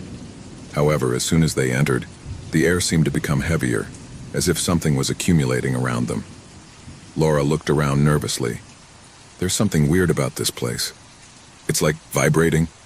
Carlos began to move through the space, touching the walls of the cave. "Nothing weird here, just rocks," he said, but his voice sounded unconvinced. Suddenly he stopped and looked at the ceiling. "What's that?" Everyone looked up, and a shiver ran down their spines at the sight of the strange marks on the walls. They looked like hand-carved symbols, although they were completely unknown. Some of them twisted and bent in almost unnatural ways, as if they were alive. "It's like he's cursed," Laura said, her voice trembling. Andres frowned, trying to rationalize the situation. "They're probably just marks made by ancient explorers. Come on, let's not panic." But panic was beginning to seep into their minds. The cave no longer felt like a simple abandoned place, but like something much darker, something that had been waiting for its arrival. The light from the flashlights flickered once more, and this time it wasn't because of the humidity. "We have to get out of here," Carlos said, his voice strained. "This doesn't feel right. We need to get back to the point of entry." "Okay," Andrew replied, "but we need to find our way back first." As they tried to find their way around, they began to realize that the hallways were not the same. The road by which they had come seemed to have vanished. Each time they advanced, the terrain seemed to change, twisting and bending in ways they couldn't comprehend. The cave seemed to be alive, changing according to its movement, as if it was trapping them in an endless maze. Why does everything look different now?" murmured Laura, her voice breaking. "This cannot be possible." Suddenly, the sound of something ripping at the rock broke the air, followed by a low whisper gliding through the cave. It was a strange sound, almost as if someone was walking in the shadows, too close to be ignored. "We are being watched," cried Carlos, his face pale with terror. A figure suddenly appeared before them, emerging from the shadows with frightful slowness. It wasn't fully human, but it wasn't a completely unknown creature either. His body seemed to be composed of an amalgam of rocks and shadows, and his face was a distorted mask, devoid of clear features. There were no eyes, only a deep darkness that seemed to absorb the light from the lanterns. "What the hell is that?" Laura shouted, recoiling in terror. The figure slid closer, the air around him growing colder. The sense of panic increased, and their hearts were pounding, as if they could hear the creature's heartbeat echoing in their chests. "Run!" shouted Andrew as the creature slithered toward them. But the way out seemed to have vanished completely, as if the cave was holding them back, sealing off all possible escape routes. The creature came even closer, its form fading and reappearing as if it were between the worlds. In an instant, one of the flashlights went out, plunging them into an even deeper darkness. "We can't stay here. He's going to catch us," shouted Laura, taking Carlos's hand. "We have to." But the creature was above them, and the darkness enveloped them completely. Fear, terror, and panic took hold of them. There was no escape. And then everything went out. In an ancient city marked by the shadows of time and cobbled streets, there was a gallery in which the most extravagant art collectors looked for unique pieces, objects that transcended mere aesthetics and the whims of fashion. It was a gallery that was not easily found. Only those with a true passion for the macabre and the strange knew of its existence. On a dark, foggy night, a man named Nicholas Hernandez, an art collector known for his obsession with the unusual, arrived at that hidden gallery. From the first moment he walked in, he knew something wasn't right. The walls, of a grayish and opaque color, were covered with paintings that seemed to observe him. The eyes on the paintings followed him, no matter where he was headed. However, it was one particular work that captured his attention. An old painting, framed with aged and weathered wood, stood isolated on a wall, as if waiting to be seen. The image was disturbing. It showed a human figure, a woman in the middle of a desolate and gloomy landscape. Around him, dark beings seemed to stalk him, shadows of what might have been people or something far stranger. The painting had a strange, almost tangible energy, as if the figure on the canvas was alive, waiting to be released. The owner of the gallery, an old man with eyes that seemed to hide dark secrets, approached Nicholas without saying a word, but his gaze invited him closer to the painting. "It's a rare piece," the old man murmured, his voice raspy and deep, "of an artist who disappeared years ago. Some say that painting has life, that whoever owns it will become part of it." The comment, far from frightening Nicholas, aroused his curiosity even more. Throughout his career as a collector, he had seen all kinds of disturbing paintings, but there was something special about this one, not only because of its artistic quality, but also because of the feeling that something in the painting breathed, something that did not belong to the physical world. "How much does it cost?" asked Nicholas, already determined to possess her. The old man smiled with a grimace that seemed more like a warning than a sign of satisfaction. "It's not about money. Only those who are destined to possess it can do so. If you really want this painting, you should know that the price is not what it seems." Nicholas, impatient and blinded by his desire, nodded without question. The old man gestured for her to follow him, and once outside the gallery, handed him the painting without further words. Back home, Nicholas placed the painting in the main room of his mansion. The image of the woman in the dark landscape seemed to change according to the light, as if the characters in the background were moving slowly, like shadows sliding across the painting. As the days went by, Nicholas began to notice that he couldn't stop looking at her. He felt attracted to her, as if something invisible was calling him to observe her more closely, as if the woman's figure was watching him. One night, as I sat in front of the painting, an inexplicable chill began to run through the room. The woman's figure seemed to come to life, her face distorted into an expression of anguish. Nicholas felt a chill run down his spine, but he couldn't look away. Characters who were previously shadows in the background now moved more clearly. The eyes of the woman in the painting seemed full of despair, as if she were trapped in that landscape waiting for someone to free her. As the days passed, the effects of the painting intensified. Nicholas began to hear whispers in the house. Distant voices, which I could not identify, murmured from the darkness. Sometimes, when he walked through the mansion, he thought he saw the figures in the painting moving behind him, always out of his field of vision. Every time he tried to turn away from the painting, a sense of discomfort came over him, as if something was watching him from the shadows. One afternoon, Nicholas woke up in his chair in front of the painting as if he hadn't slept in days. The eyes of the woman in the painting no longer showed despair, but a cold indifference. But the scariest thing was what he saw in the background. The dark figures in the painting had approached. They were no longer just shadows. Now they were complete figures, with grotesque and deformed faces, whose eyes shone with an evil light. Nicholas tried to get up, but something was holding him in place. His body was unresponsive. He was trapped, as if the paint had absorbed him. Desperation took hold of him. He screamed, but his voice did not come out. Around him, the figures in the painting began to move faster, getting closer and closer. He could feel their presences beside him, as if his hands were touching him, brushing against him coldly. Nicholas was trapped in a world within the painting, a dimension of horror and anguish. I couldn't escape, I couldn't get out. He could only watch, helpless, as the shadows surrounded him. Panic gripped his soul. He looked at the woman's figure, but she was no longer a mere image. It was in front of him, his face transformed into a distorted grimace of suffering. The woman stared at him, and in her eyes, Nicholas saw the same despair he felt. She had been caught up in that world as well, and now he was destined to take her place. At that moment, Nicholas understood the truth. Not only did the painting come to life, it absorbed those who possessed it, trapping them in its dark and distorted realm. The figures in the background were now completely distorted shapes, with no clear faces, just bright eyes watching Nicholas as they dragged him into the darkness. He tried to scream, but he couldn't anymore. His body was disappearing, crumbling as if it were part of the painting. His skin melted into the colors of the canvas, and his muscles were transformed into patches of pigment. Nicholas, the collector who had wanted to own the work, was no longer human. He had been absorbed by painting, his soul condemned to live eternally in that world of shadows. In the gallery, the painting had changed. The woman's figure was now accompanied by the figure of Nicholas, her face disfigured into an expression of horror and despair. The figures in the background were still lurking, always watching, always waiting for the next unwary person to become part of their world. Painting, once a simple work of art, was now a portal to a distorted reality, where trapped souls lived in endless torment.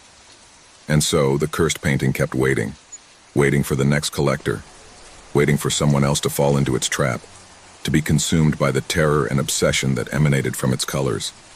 No one would ever know the full story, only that those who stared too long at the painting, those who obsessed over it, ended up being swallowed by the darkness it contained.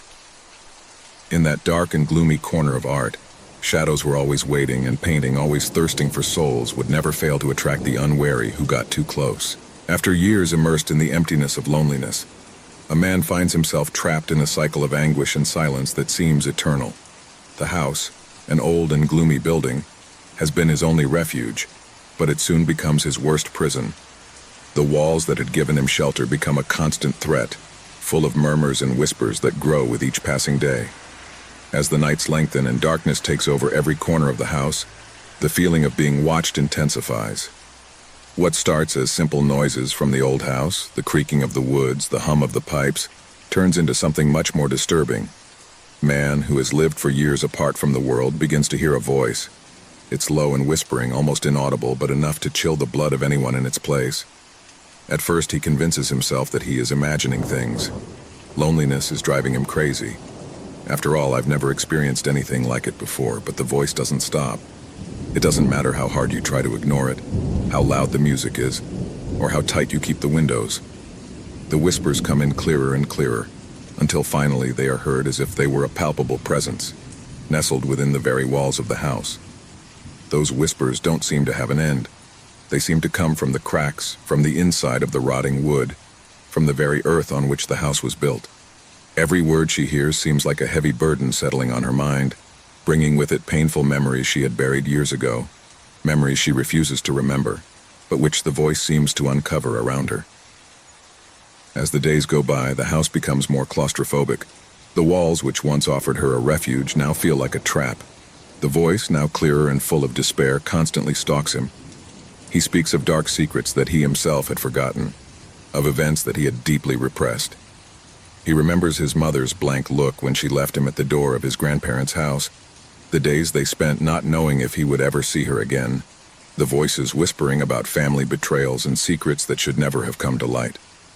The tension grows, and the man begins to feel harassed not only by the voices, but also by the atmosphere that surrounds him. The shadows seem to move on their own, and the lights in the house flicker for no apparent reason. The air becomes dense, as if the house itself were alive, breathing with it, waiting for something. The anxiety grows as the voices become clearer, more urgent, as if each word is a dagger piercing his soul. On one of the darkest nights, when the clock strikes the time when everything seems to be at its lowest, the voices finally reveal the source of their suffering. They are not simple echoes of the past. They are not simple forgotten memories. They are the voices of those he has wronged, people he has abandoned, betrayed, and left behind in his lonely life. They are the echoes of a conscience that does not let him rest, the whispers of a life that he himself destroyed without being aware of what he was doing. It is at that moment, when despair consumes him completely, that the walls begin to move. The first thing he notices is the deep, deafening creak, as if the very structure of the house is yielding under the weight of the secrets it holds. The walls, once solid and cold, are now deformed, as if the house is responding to the voices that filter through the cracks. The figure that materializes before him is blurred, incomplete, like a shadow that still struggles to take shape. But he is not a figure who inspires peace. His eyes, empty and dark, seem to look directly into his soul, stripping him naked. The creature, an amalgam of shadows and repressed memories, slowly approaches, its footsteps barely audible but unmistakable. The man wants to scream, but his lips do not respond. He wants to run away, but his legs won't move. He is trapped, surrounded by the presence of those he has failed. The creature speaks, and its voice is a mixture of the whispers and cries of the past. It is a voice that takes his breath away, that fills him with a terror so deep that he feels that he is going to faint at any moment. He speaks to him of guilt, of the crimes he has committed in the name of indifference and loneliness. It reminds him of his lies, his broken promises, and the empty life he has chosen to live. Every word is a weight on your chest, every breath an effort to stay conscious.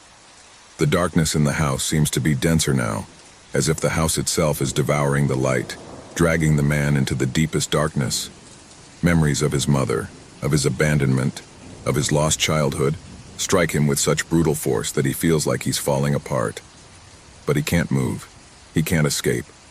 The creature shows him the scene he had never wanted to remember. He, as a child, looking out the window as his mother walks away with a sad smile on her face. There are no words between them, only a void that stretches between them, an abyss of silence that he could never fill. The figure stops right in front of him, and in an almost imperceptible whisper says, "It's your fault, this is all your fault." It is at that moment, when despair completely consumes him, that the man finally falls to the ground, his hands trembling as they cling to the weathered wood. Panic engulfs him, terror consumes him, and the truth finally hits him with full force. He can't escape his past. He can't escape the people he's left behind, the lives he's destroyed. The house, which was once his refuge, is now his grave. Man finds himself alone, surrounded by the shadows of the past, the echoes of those he has failed. The creature vanished, but its presence remains dormant, like a mark that follows it through the darkness. The walls, which were once the barriers of his solitary life, are now the bars of his condemnation. Finally, the house begins to creak, the sound ringing in her ears as the walls crumble around her. Darkness envelops him completely, and silence consumes him. Man will never be alone again, but the company he has now is that of his own demons, and there is no escape. The voice, the creature, the house, everything merges into an endless nightmare. Panic consumes him completely, and in the ultimate darkness, man finally understands what he has lost. And that's when the final whisper rings in his ears, a lament that will follow him for all eternity. It had been a long journey on lonely roads, in a place forgotten by time and the passage of men. The traveler, tired and exhausted, had not seen any sign of life for miles. The road was like an endless river of asphalt, flanked by trees that stretched out to the horizon, as if they wanted to devour it. The sunlight was beginning to fade, dyeing the sky a warm, ominous red. He thought about stopping at any hostel, but in his desperation he barely saw a small sign indicating the existence of a hotel. "Forgotten Hotel," read the faded paint on the sign. It seemed perfect for an overnight stay, a refuge, a break from the endless road. When he arrived, the place seemed much older than he had expected. The walls of the hotel, covered in moss and mold, gave the impression that the place had been forgotten by the whole world. The building was large, two-story, with broken windows and doors that creaked as they moved. However, something about the place attracted him, and fatigue pushed him to enter. The door opened with a frightful creak, but on the other side there was nothing but darkness. He hesitated for a moment, but then the need for rest overcame logic. He pushed open the door, which slowly gave way, revealing the hall. The front desk was dark, with only a dim light flickering over the counter. A strange-looking man with an aged face and an expressionless gaze was sitting behind the counter. He didn't say anything, just looked up and gave him a room key. The traveler accepted it with an uncomfortable feeling in his stomach.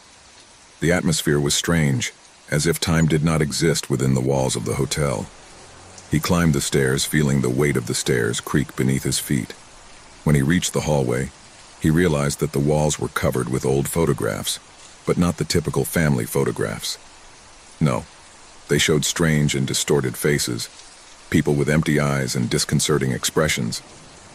Somehow, those images seemed familiar, as if they were staring at him. However, he kept going, ignoring a sensation that he couldn't shake. The room was small, with an aged-looking wooden bed and a window that looked out onto a desolate landscape, as if the world were just an endless expanse of gray land. The lamp flickered, and when he turned off the light, the room was plunged into deep darkness. But something wasn't right. There was a smell of humidity and something else in the air. Something he couldn't identify, something that made him uncomfortable. He went to bed, but he couldn't sleep. Shadows seemed to move around the room, slipping through cracks in the walls and ceiling. He got up, and as he approached the window, he looked more closely at the outside. There was no movement in the landscape, but something in the distance caught his attention. A figure standing in the middle of the field, motionless, looking towards the hotel. The figure looked human, but its posture was strange, as if it was unnatural. The traveler looked away, feeling a twinge in his chest, but when he looked again, the figure had disappeared. Restlessness began to take hold of him, and he decided to leave the room. He returned to the corridor where the old portrait seemed to look at him with more intensity. Upon arriving at the lobby, he noticed that the man at the front desk was no longer there. Instead, a door was ajar, and on the other side, a light flickered faintly. Intrigued, he walked over and pushed her cautiously. What he saw took his breath away. In the room was a wooden table covered with dust, and on it an old photo album. He approached and opened it. The photos were from previous hotel guests, but something was wrong. The people in the photos did not have full faces. Their eyes were hollow, empty, and their smiles distorted. On the last page, one photo in particular made his blood run cold. It was him. He was in the picture, even though he had never been there before. The image showed his face with empty eyes and a macabre smile that froze his soul. Suddenly, the ground beneath his feet began to creak, and a deafening sound, like a murmur of whispering voices, filled the air. The walls began to shake, and the traveler felt as if the shadows in the corridor surrounded him. In horror, he noticed that the figures in the photos seemed to come to life, their empty eyes fixed on him as their lips formed mute words. Suddenly, one of the figures detached from the photo and dissolved into a dark fog that began to envelop him. Fear invaded him completely. He ran to the door, but before he could reach it, the figure in the photograph appeared before him, now a grim specter, with a sinister smile that seemed to mock his despair. The figure stretched out its hand towards him, and the traveler, unable to move, felt as if the air were escaping from his lungs. Every corner of the hotel was filled with voices whispering dark secrets about everyone who had been there before him. The hotel's former guests, those who had disappeared without a trace, were now part of an eternal curse.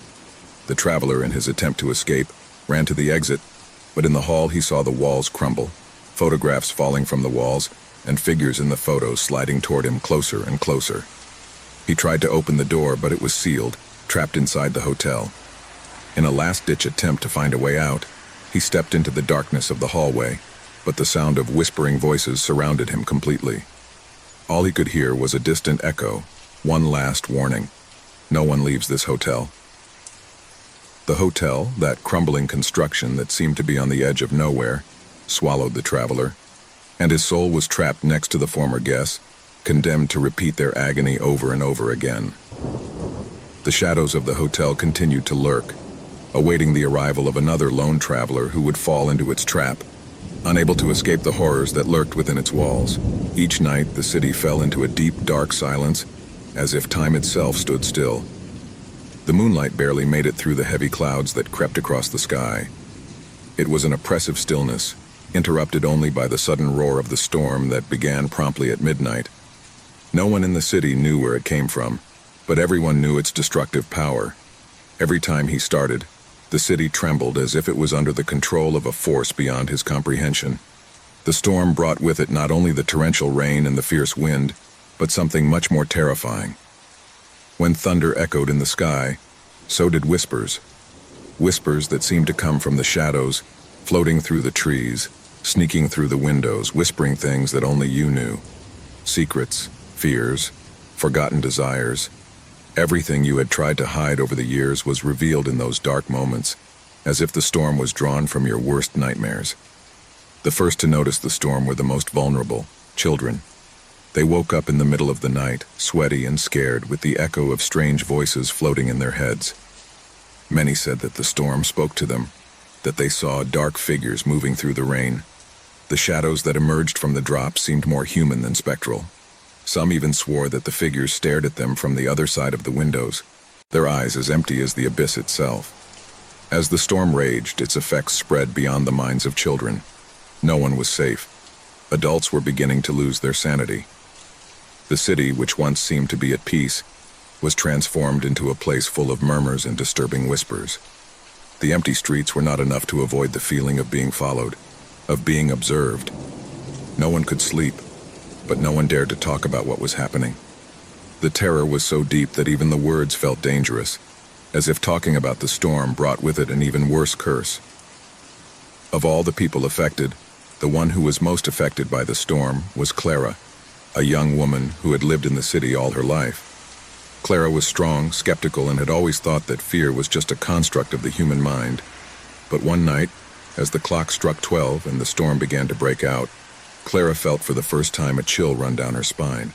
She was alone in her house. The sound of rain beating against the windows was all she could hear, but then the whisper came.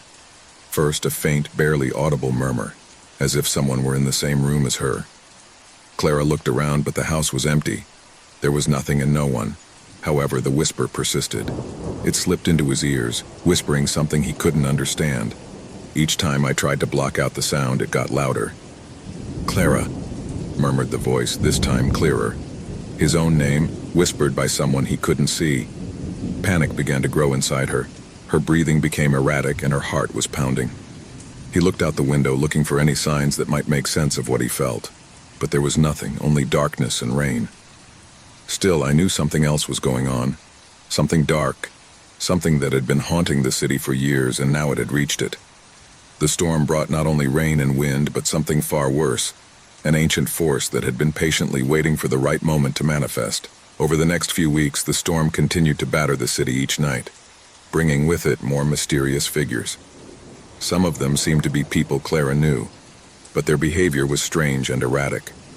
Sometimes the figures appeared in the streets, other times in her dreams, always empty-eyed and smiles twisted, staring at her, waiting for her to recognize them. The shadows lengthened and the voices multiplied. Clara no longer knew if she was awake or dreaming, if the storm was really there or if her mind was falling apart.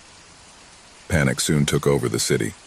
People began fleeing their homes, seeking shelter in places far from the storm. But wherever they went, the storm followed them. No one was safe. The streets were filled with shadows, with figures that seemed to belong to another world. But the worst thing was that those figures were not strangers.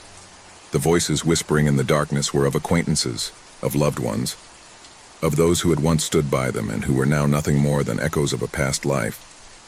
Desperation took hold of the city's inhabitants, but there was no escape.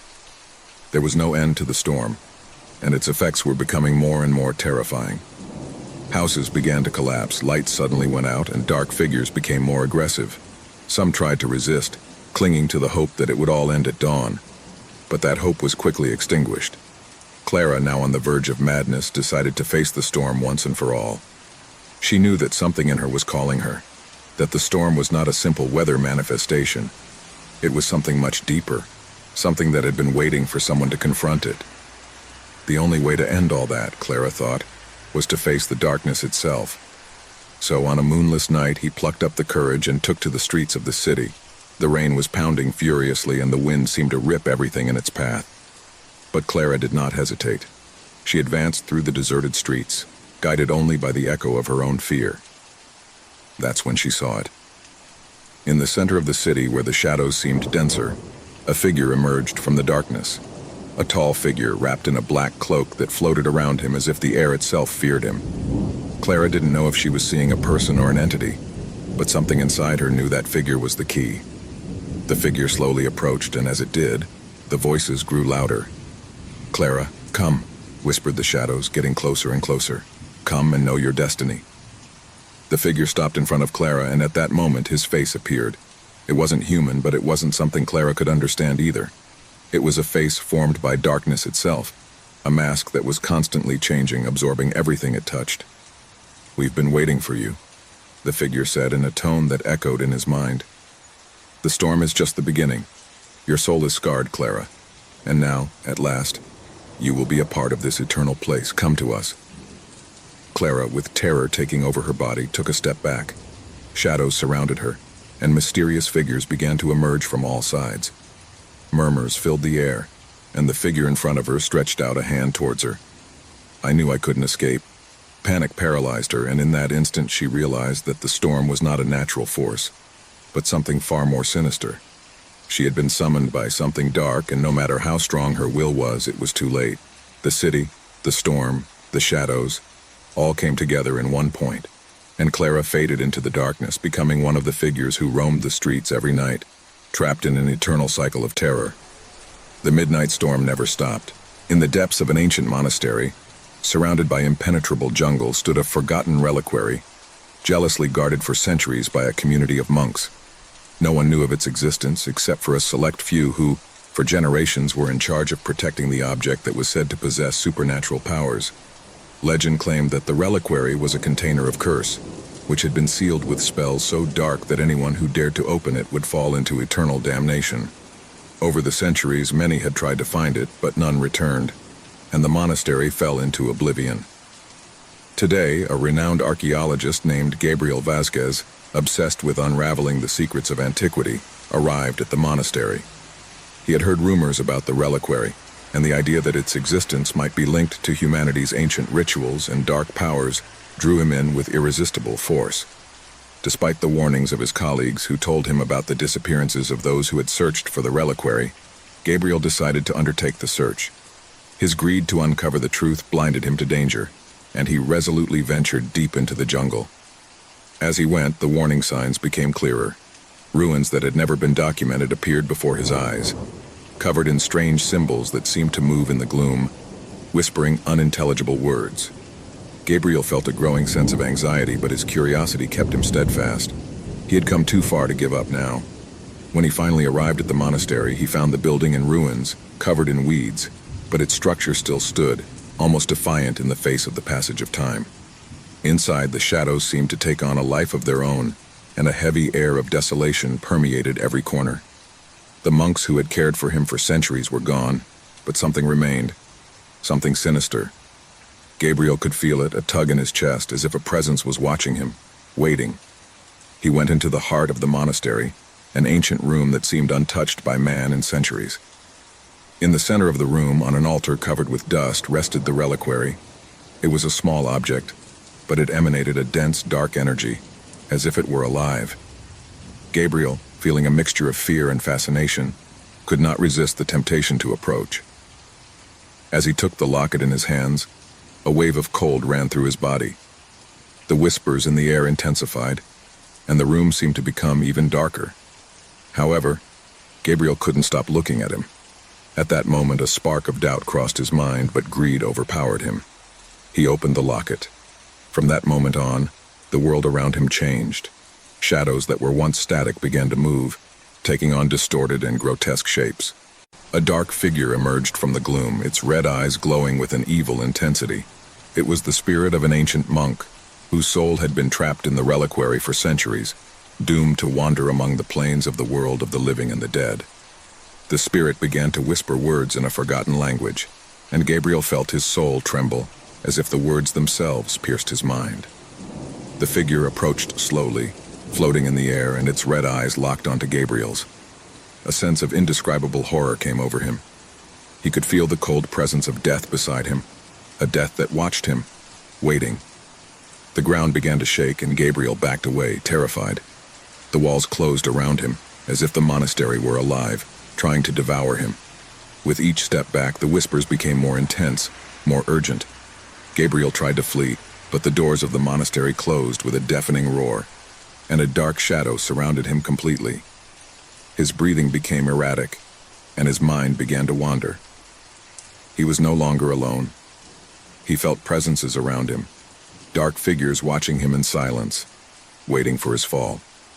The monk's spirit was advancing toward him, an invisible force pressing on his chest, making it difficult for him to breathe. The darkness surrounded him, consumed him, and Gabriel could no longer distinguish between reality and the nightmare that was unleashed around him. As the darkness advanced, Gabriel could hear a wail, as if the very walls of the monastery were weeping in agony. The monks who had guarded the reliquary, those who had sacrificed themselves to seal it, were now rising from their graves. Their rotting bodies walked through the shadows, crawling toward him, as if trapped in a prison of eternal death. Seeking revenge for the breaking of the seal that had kept the dark forces at bay for centuries, Gabriel tried to scream, but his voice choked in his throat as if something was strangling him. He couldn't move, he couldn't breathe. The terror had completely paralyzed him, and all he could do was look around while the shadows closed in on him. The monk's spirit drew closer, and Gabriel could feel the coldness of his breath on his neck. The last whisper he heard was that of a warning. Death is never forgotten. Death never forgives. Suddenly, a flash of blinding light enveloped him, and the monastery began to crumble around him. The shadows, the figures, everything disintegrated, and the room was plunged into absolute silence. Gabriel was in the center of a dark void, floating in the abyss, without a body, without a soul. The reliquary had served its purpose. He had claimed what belonged to him. And so, the legend of the reliquary of death was fulfilled. No one else would attempt to challenge the limits of the cursed object. The locket, now empty, was sealed again, waiting for its next challenger, its next soul to consume. There was something about the old university that had always troubled Javier. It was a place steeped in history, where the corridors stretched as if they had no end, and the walls whispered forgotten secrets. He had studied there for years, but he had always felt that something strange was hiding behind its ancient walls. Something that could not be seen, but could be perceived. His curiosity as a student of history had led him to investigate every corner of that building. However, what he would discover that afternoon would change his life forever. Javier had been trapped in the library until late, as he often did when he couldn't stop studying. He was reviewing some old documents on the history of the university when, among the dusty pages of an old book, something fell to the floor. He bent down to pick it up and found a small key, made of a strange, opaque, almost black metal. It was heavy in his hands, and the feeling it conveyed was not of something ordinary. A strange feeling of uneasiness took hold of his body, a pressure in his chest that he could not explain. Despite the strange vibration emitted by the key, his curiosity got the better of him. He decided to keep it in his backpack, not knowing what connection it would have with what he was about to experience.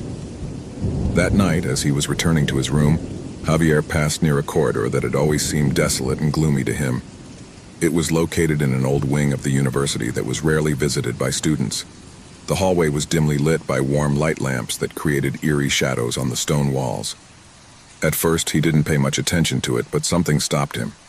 He looked at a door at the end of the hall, a door he had never noticed before. She was almost hidden by a heavy curtain that fell to the floor, and the key in her hand seemed to whisper to her.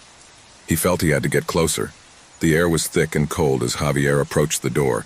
He didn't know why, but he felt like his heart was beating faster. With a trembling hand, he took the key out of his backpack and inserted it into the lock. The door opened with a dull creak as if it had been closed for centuries.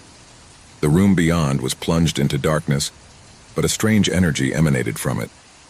Javier took a step inside, and instantly the atmosphere seemed to become heavier, as if the atmosphere was impregnated with something old and forgotten. A strange echo echoed in his ears, as if someone or something was watching him from the darkness. The feeling of being watched grew, and Javier felt that something was not right. His breathing quickened. Then, in the midst of the gloom, something moved. Soft steps, almost imperceptible, but close enough to make his skin stand on end. Javier turned, looking for the source of that noise, but he saw nothing. The door closed behind him with a thud that made him jump with a start. Instantly, a shudder ran through his body. What he saw next was a vision he could never erase from his mind. An endless corridor stretched out before him, so dark that it seemed to devour the light. However, there was something else, something I couldn't comprehend. The shadows moved, stretched, and shrank around them as if they had a life of their own. The air became even denser, and the silence became unbearable. Then, from the depths of darkness, a voice whispered his name. It wasn't a human voice, nor was it a familiar whisper. It was an unnatural, guttural murmur that seemed to come from the walls themselves. Javier. The voice not only called him by name, but spoke to his soul, filling it with indescribable terror. The shadows began to move more quickly as if attracted by his presence. Javier felt that something was stalking him, that he was not alone, and at that moment a shiver ran down his spine. A sound, similar to a heavy sigh, slid through the walls, getting closer with every breath I took. At first, Javier thought it was his imagination, a simple illusion created by the darkness of the corridor. But then, a dark shadow, denser than the void itself, materialized before him. It was the form of a human being, but its eyes shone with an unearthly, empty light, as if there was no life inside. The figure did not walk. It floated, gliding on the ground with a spectral grace. Javier tried to back away, but his feet seemed to be glued to the ground, as if the corridor itself was holding him back. The figure began to slowly approach, and Javier could hear the cracking of his own bones as he tried to move. The shadow stared at him, its empty eyes fixed on his. An icy cold enveloped his body, making him shiver violently. The figure whispered something that Javier could not understand, but the sensation it produced was clear. Death was stalking him. Desperate, Javier tried to run, but his legs did not respond. Shadows rose around him, enveloping him. A mocking, sinister, and resounding laugh filled the air, as if the very walls were laughing at their suffering. A dark, oppressive energy crushed him, pushed him forward into the unknown. There was no escape. The darkness devoured him. When he finally managed to take a step, the feeling of being watched grew even more. He realized that he was not alone in that hallway, that other presences surrounded him. Formless beings, wandering shadows that seemed to feed on his fear. He could feel their piercing gazes as if their eyes were piercing him, and for a moment, Javier felt his very soul fade under the weight of those empty eyes. As he moved forward, the corridor seemed to get longer and longer. The murmurs of the shadows intensified, and a strange heat began to invade the atmosphere. But it was not the warmth of a friendly presence. It was the heat of something evil, as if hell itself was taking shape around him. A shiver ran down his spine when, in the darkness, he heard a clearer voice, this time human. A man's voice, raspy, broken by time. "Why have you come here?" Javier turned quickly, looking for the source of the voice, but there was nothing, just shadows, twisted and dark. The voice seemed to come from everywhere, echoing in his head. An unbearable weight accumulated in his chest. The pressure was getting more and more intense.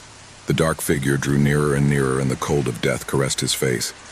The voice resounded again. "This place is not for you. What you find here can never be undone."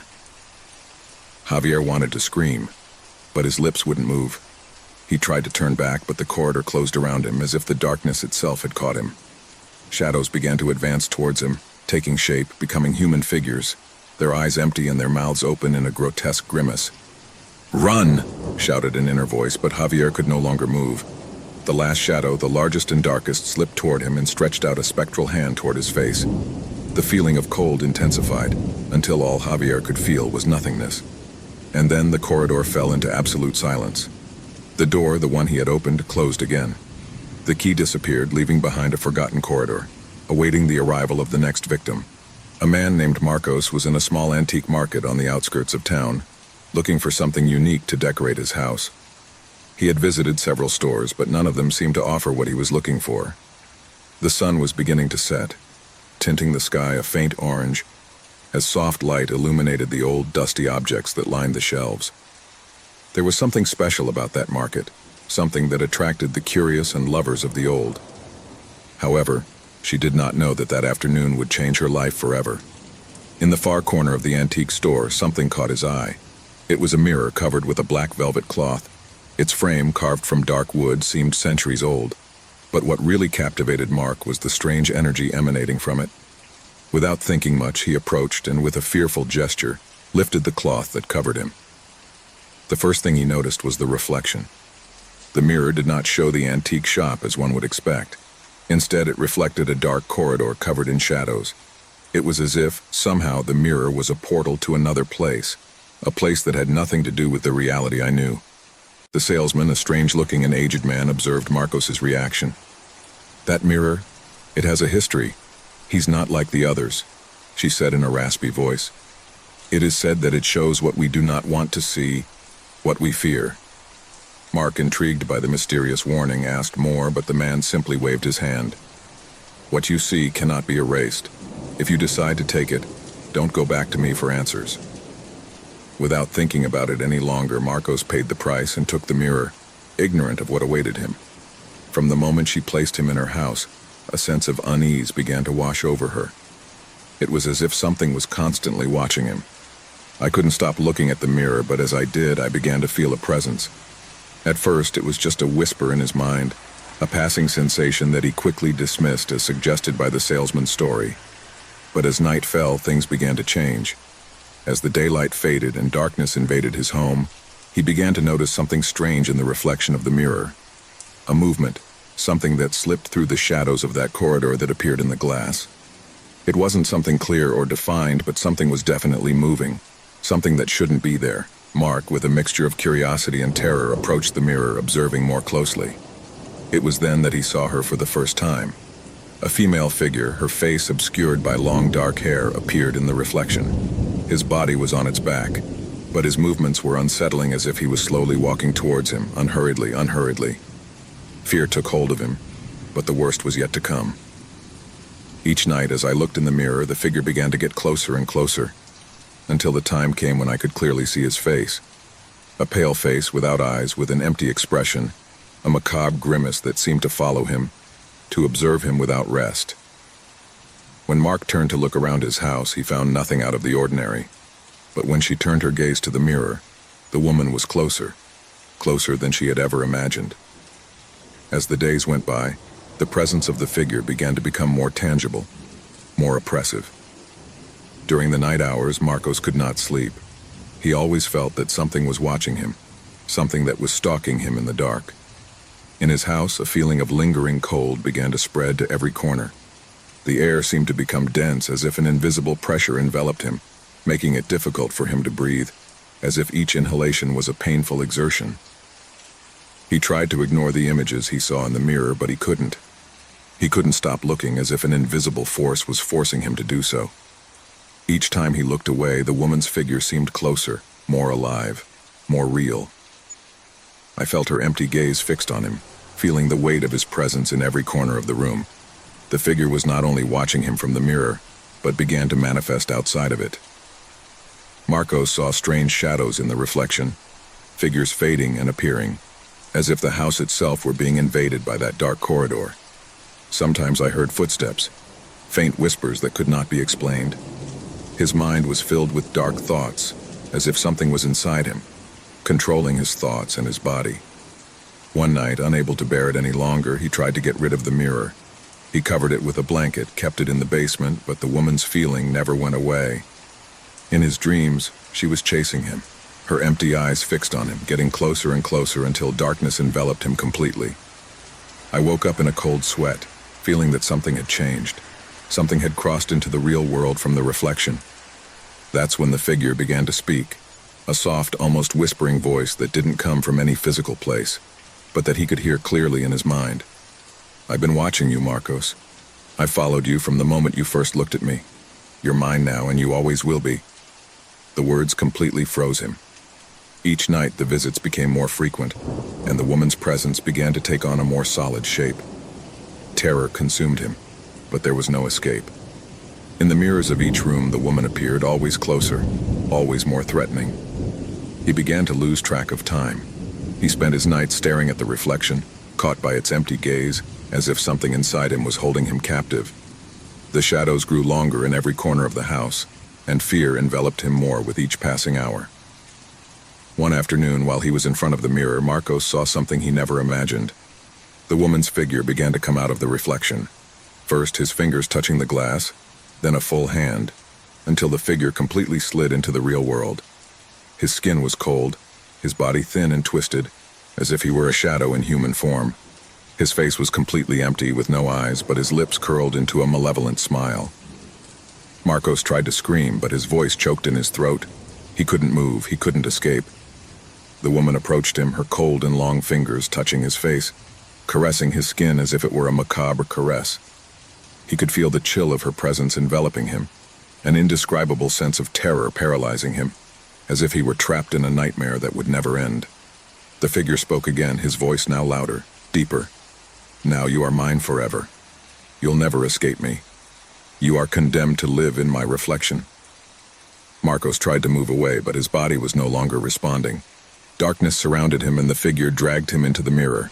Their screams were silenced, and the house fell into a deadly silence. From that moment on, no one saw Marcos again. The house was empty, his mirror there in the same place where he had left it. The reflection, as always, showed that dark corridor, with a female figure walking slowly, getting closer and closer, a presence that stalked those who dared to look. The eyeless woman continued her journey like a shadow that never goes out, always waiting for the next victim who dared to buy the mirror. The antiques market still exists, but no one remembers the man who disappeared in the reflection, nor the warning he left behind. The mirror is still waiting, hidden in a corner, with the figure of the lady watching those who approach, waiting for the right moment to come out again. Since time immemorial, the small town of San Sebastian had lived under the shadow of a mysterious bell that could be heard in the distance. The bell, an ancient piece of bronze that hung atop the village church, had a sound that echoed through the mountains. It was not just any bell, its toll was heard in moments of great anguish, marking the proximity of death. As the years passed, the villagers began to get used to it, but they also learned to fear it. When the bell rang, someone was going to die, and everyone knew it. The sound was deep, heavy, as if the wind itself shrank in his presence. Some said that it was the voice of a soul trapped between two worlds, while others claimed that the bell was cursed, condemned to ring every time the life of an inhabitant was extinguished. The elders of the village remembered that it had been installed generations ago by a priest who disappeared without a trace. No one had ever managed to decipher the true origin of the bell. Everyone was afraid to approach her. The people had survived generations of suffering, always with the same curse lurking. The deaths came with the sound of the bell, which never failed, never stopped. In the darkness of the night, its sound penetrated the houses of the inhabitants, announcing the fate of some of them. Some tried to ignore it, but everyone knew that if the bell rang, death was near. On a stormy night, the sound of the bell was louder than ever. He struck with an intensity that seemed to reverberate in the bowels of the people. Each blow was a terrifying echo, echoing off the walls of the houses, shaking the hearts of the bravest. No one in the village had ever heard such a loud and ominous ringing. Anguish took hold of all who heard that sound, which reached the depths of their souls. But that night, there was someone who did not give in to fear. Alejandro, a brave young man determined to discover the truth behind the bell, decided to investigate. He had heard many stories and legends about his origin, but the need for answers had led him to challenge superstitions. As the storm raged, Alejandro left his house with a flashlight in hand. I knew something wasn't right, but I was willing to face the unknown. The streets of the town were deserted, the windows closed and the doors barred. The houses, normally full of life, had become mausoleums, all the inhabitants fearful of the bell. Alejandro walked through the deserted alleys, the wind whipping his face, but he did not hesitate. The church, which stood like a dark giant on the top of the hill, was waiting for him. I knew that there I would find the answer. The bell could not be the only mystery in that place. Something else was hidden. Something else was waiting to be revealed. As he ascended the steep path that led to the church, the fog thickened, enveloping everything around him. The light of the lantern trembled with every step he took, as if darkness were trying to swallow everything in its path. The sound of the bell kept ringing louder and louder, closer and closer. It was as if the bell itself was calling him, guiding him to his destination. When he reached the doors of the church, Alejandro felt a chill run down his spine. The doors, which had always been closed, were now ajar, as if they were waiting for him. Without thinking, he pushed the door hard, and as he crossed the threshold, the cold air enveloped him. The church, normally a place of peace, was now plunged into dense darkness. There was no light except for Alexander's lantern, which struggled to light the way. The sound of the bell seemed to come from deep within the church. Alexander walked slowly toward the altar, his footsteps echoing on the stone floor. As he advanced, the darkness seemed to take on a life of its own, as if shadows were watching his every move.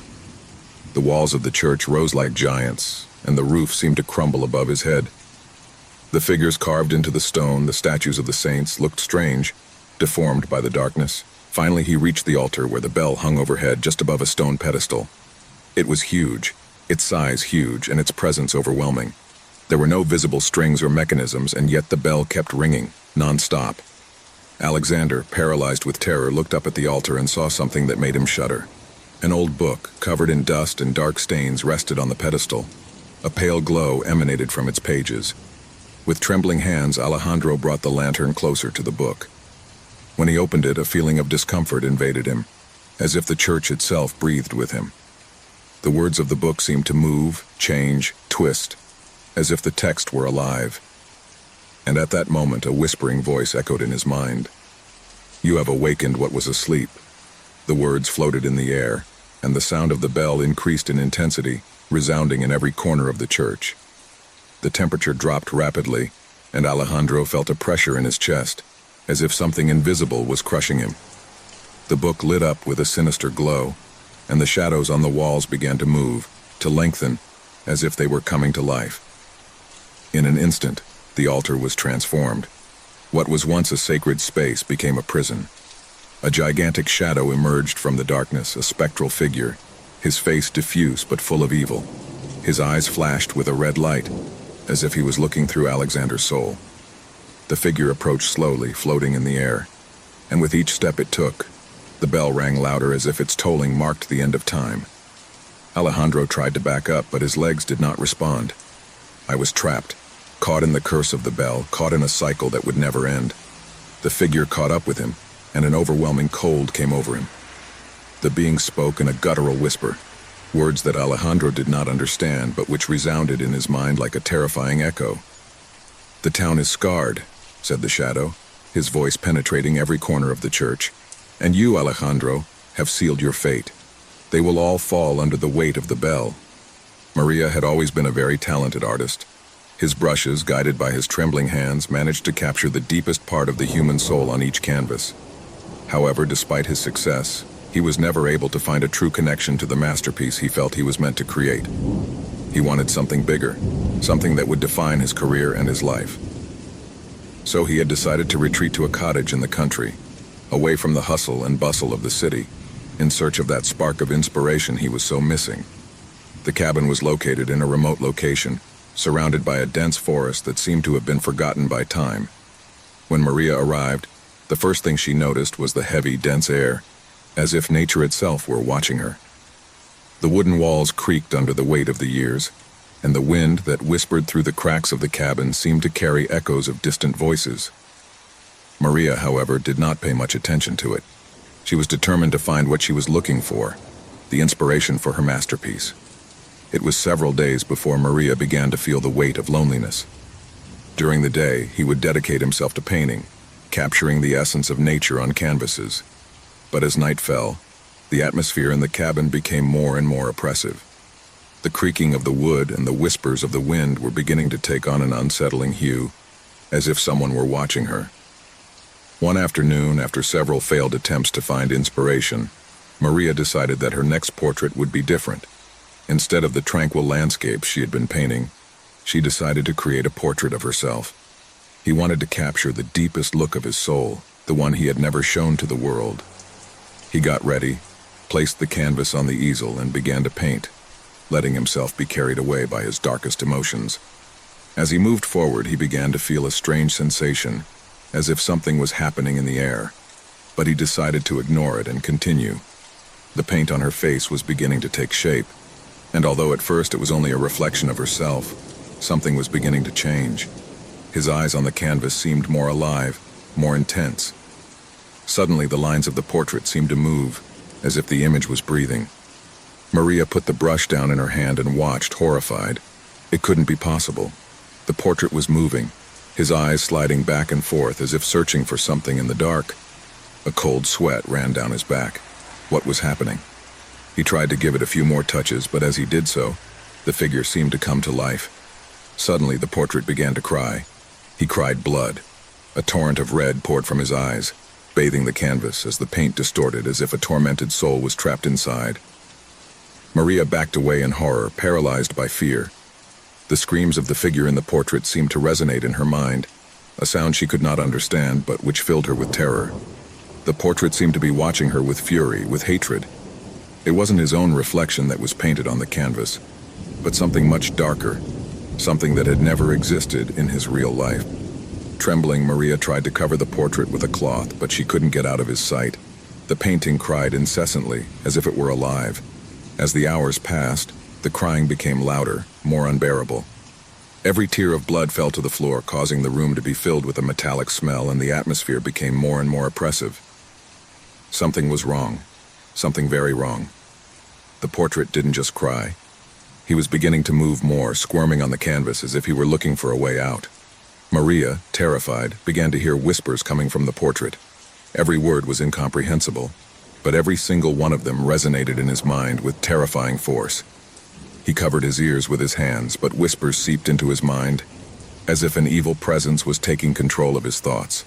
In desperation, Maria tried to leave the cabin, but the doors slammed shut as if the cabin itself wanted to trap her. The air was becoming thick, and the walls seemed to shrink around him. Every corner was filled with shadows that moved, as if they were lurking, waiting. The cabin was no longer a refuge, it had become a trap. The painter began to feel how the energy of painting enveloped her. The figure in the portrait called to her, attracted her. Every time he looked at the canvas, he felt part of his soul detach and join the portrait. Fear consumed her, but she couldn't get away. He knew he had to destroy the painting, but he didn't know how. Each attempt to touch the portrait only made the figure more alive, as if every brushstroke he added strengthened it. One night, while trying to sleep, he was awakened by a strange noise. The cry of the painting called to her, but this time there was something else. The whispers were clearer, more direct. The voice that emanated from the painting was hers, as if it were she herself who cried, who asked for help. Maria began to feel something inside her change. Desperation took hold of her. The terror I felt was no longer just because of what I saw, but because of what I was beginning to understand. The figure in the portrait was not only a representation of her, but was taking her place, absorbing her essence, her life. If I didn't destroy the portrait, I would end up being part of it, trapped on the canvas forever. In desperation, Maria took a knife and began cutting the canvas, attempting to destroy the figure before it was too late. But each cut only made the figure more powerful. The shadows in the room were twisting, and the cabin began to vibrate as if something dark was waking up. With each cut, the portrait cried louder, and the blood that fell from the canvas began to drip onto the floor, forming dark puddles that seemed to swallow everything they touched. Terror took hold of her completely. I could no longer distinguish between the real thing and what I was seeing in the painting. His mind was cracking, and the whispers were turning into unbearable screams. The figure in the portrait was no longer just looking at her. Now he pointed at her as if he were condemning her. Mary knew that she had no time, that she had to destroy it immediately. With one last effort, he took the portrait and threw it into the fire in the fireplace. The canvas began to burn, but the scream that the figure uttered when the fire touched it was the most frightful he had ever heard. The flames seemed to devour the paint, but something else was happening. The shadows that had once moved around the hut were now concentrated in the fire, as if they wanted to prevent the portrait from disappearing. When the portrait was finally consumed in the flames, the hut fell silent. The air cleared and the oppressive atmosphere began to dissipate. Maria fell to the ground, exhausted but relieved. The feeling of being watched, of being hunted, had disappeared. However, when he looked at his hands, he noticed something strange. His skin was beginning to take on a gray hue as if it was crumbling. His body felt light, almost ethereal, and his face reflected an expression of horror that he had never seen before. At that moment, he understood what had happened. She hadn't destroyed the portrait. The portrait had destroyed her.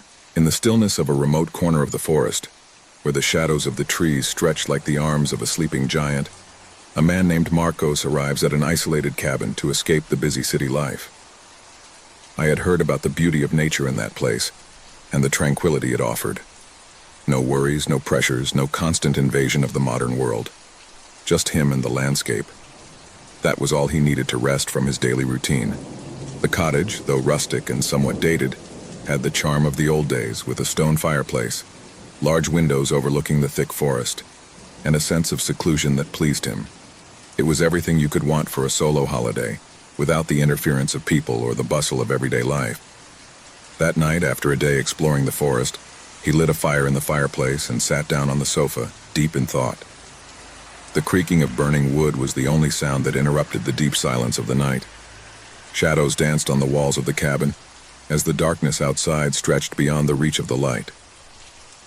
He went to bed early that night, exhausted from the walk, but something in the air kept him restless. There was something strange about the stillness, something I couldn't identify. He tried to calm his mind, but the feeling persisted. He closed his eyes and fell into a restless sleep. Dawn came with a faint glow, barely filtered through the leaves that covered the windows. Mark woke up abruptly, feeling a strange pressure in the air. It was not the sound of the wind, nor the nature that I used to hear in the morning. Something felt different, as if the atmosphere were charged with an unsettling energy. When he got out of bed, he noticed something strange. On the floor of the room, right in front of the door, there was a large footprint, bright red, as if someone had left a mark on the ground, but it looked like anything else. The footprint wasn't just fresh blood. It was as if the mark was alive, latent, as if it had been left behind by something far more sinister than a simple accident. Marcos approached cautiously, the air in the room weighing on him like a blanket. The footprint stretched across the floor, leading to the door of the cabin. Trembling, he bent down to examine her more closely. It wasn't a mistake, nor something that could have been left by accident. It was a clear mark, an ominous sign that seemed to mock him. The footprint did not end there. When he opened the door, he noticed that he continued down the hallway, down the stairs to the main entrance of the cabin. Panic began to take hold of him, but curiosity grew stronger. He decided to follow the track, although he felt the weight of fear crushing his chest. As the footprint moved along the outside of the cabin, the feeling that something was watching him intensified. The nature around was in complete silence. Not the wind, not the birds, not the insects. Only the sound of his own footsteps stepping on the damp earth. The footprint led him into the forest, a shadowy path that led into the thick trees. Every step he took into the heart of the forest seemed to make him farther away from the safety of the cabin. The daylight was no longer enough to dispel the shadows which seemed to lengthen towards him, slowly surrounding him. Gradually, the footprint began to show an increasingly grotesque shape. Instead of being just a mark of blood, it now seemed to be accompanied by strange distortions, as if the terrain itself was being altered by something invisible. The earth was marked by strange signs, ancient symbols that I could not comprehend. The panic began to turn into something deeper. Mark tried to turn back, but the footprint drew him, as if he had a will of his own, as if something in the forest was calling him, guiding him. In his attempt to return to the cabin, he noticed that the forest looked different now. The treetops, once familiar, now looked strange, as if they were watching him, as if they knew him. A shudder ran down his spine. When he arrived at a clearing in the forest, he saw something that completely paralyzed him. In the center of the clearing, there was a figure erect, standing, waiting. The figure was indistinct, without clear features, but its presence was terrifying. It wasn't human, but it seemed to have a form, a structure. An echo of his humanity, but distorted. The bloody footprint had led him there. And as he approached, the figure moved. The scene in front of him crumbled into chaos. The earth began to tremble and the air became dense, as if an invisible force imprisoned it. The figure in the clearing dissolved, and the shadows of the trees began to twist, growing towards him. The ground split, and what seemed like an unbreakable peace turned into a nightmare of horror and despair. Marcos tried to run, but each step he took plunged him deeper into darkness. The bloody footprint, like a threat from the unknown, haunted him. Every time he turned, he saw the distortions in the air, the symbols gliding over the ground. The trees seemed to move, as if they were part of a sentient entity, watching him, stalking. The horror reached its peak when it reached the edge of a precipice. The forest seemed to have engulfed him, and all that remained was emptiness. The bloody footprint was there on the edge of the abyss, and Mark, now completely plunged into terror, saw a figure emerge from the shadows, his own reflection distorted, grotesque, standing in front of him. And then, as if all the accumulated terror had only one purpose, the footprint began to drag him away. A violent tug pushed him into the abyss, into the void, as the shadows devoured him completely. The man disappeared into the darkness of the forest, and the man, the bloody one, as if it had never existed, vanished into the earth. The echo of his cry echoed in the distance, but no one heard him. The forest, again in silence, kept the last vestige of its passage, until another visitor arrived, unwary to follow the trail of the bloody track. The scene in front of him crumbled into chaos. The earth began to tremble, and the air became dense, as if an invisible force imprisoned it. The figure in the clearing dissolved, and the shadows of the trees began to twist, growing towards him. The ground split, and what seemed like an unbreakable peace turned into a nightmare of horror and despair. Marcos tried to run, but each step he took plunged him deeper into darkness. The bloody footprint, like a threat from the unknown, haunted him. Every time he turned, he saw the distortions in the air, the symbols gliding over the ground. The trees seemed to move, as if they were part of a sentient entity, watching him, stalking. The horror reached its peak when it reached the edge of a precipice. The forest seemed to have engulfed him, and all that remained was emptiness.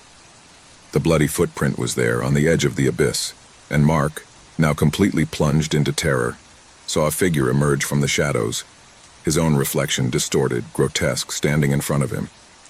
And then, as if all the accumulated terror had only one purpose, the footprint began to drag him away. A violent tug pushed him into the abyss, into the void, as the shadows devoured him completely. The man disappeared into the darkness of the forest, and the man, the bloody one, as if it had never existed, vanished into the earth. The echo of his cry echoed in the distance, but no one heard him. The forest, again in silence, kept the last vestige of its passage, until another visitor arrived, unwary to follow the trail of the bloody track. The rain was pouring down on the small town. An icy wind whipped through the windows of the car while Lara watched through the foggy glass. He had traveled hundreds of miles to get there, following the clues his mother had left him in an old letter. In it, he told her about the cabin in which he had grown up, a place that seemed to be shrouded in mystery and darkness. Lara had never met her grandmother, and her mother never spoke of her, but there was something about the tone of the letter that had intrigued her, a kind of call she couldn't ignore. The car stopped in front of the cottage's entrance, an old building surrounded by twisted trees that seemed to whisper to each other. Lara took a deep breath before getting out of the vehicle, feeling the humidity of the night take over her skin. As he approached the door of the cabin, the air became heavier, as if the place was waiting for something. He entered the cabin, and the first shiver ran down his spine. The air was stale, permeated with a smell of old wood and dampness. The dim light of an oil lamp illuminated the walls, covered in dust and cobwebs. The wooden beams creaked softly, as if the place breathed on its own. Lara watched every corner cautiously, her mind filled with unanswered questions. At first, everything seemed calm. He decided to explore, looking for some clues about his family's history. He had heard rumors that the hut had been built on ancestral land, but the details were vague and fuzzy. As he walked through the halls, something caught his attention. A small wooden door at the back of the house, barely visible in the shadows. Without thinking, he approached and opened it. On the other side, he found a staircase that descended into a dark, damp basement. At that moment, a strange echo echoed through the hut, a low murmur that seemed to come from the walls themselves. Lara stopped, her eyes widening in surprise. Was there anyone else in the cabin? The echo seemed to call out to her, as if someone was whispering her name, but when she looked around, the house was empty. A shiver ran through her body, but she decided to go downstairs, driven by a curiosity she couldn't resist. The basement was dark and cold. The light from the lamp barely shone a few feet in front of her. Lara moved slowly, the echo of her own footsteps echoing in the empty space. In the background, something glowed faintly, something that appeared to be an old, dust-covered object. He approached cautiously, and when he picked it up, he found a wooden box, old and worn, with intricate engravings on its surface. Unable to help it, Lara opened the box, and inside she found letters, photographs, and other personal belongings. As he flipped through the papers, an icy wind suddenly picked up, extinguishing the oil lamp. Darkness enveloped everything, and Lara stood still, feeling an invisible pressure begin to envelop her. It was then that she heard the first whisper clearly. "Lara?" The voice was distant but terrifying, a low wail that seemed to come from the walls themselves, as if something was trying to communicate with her.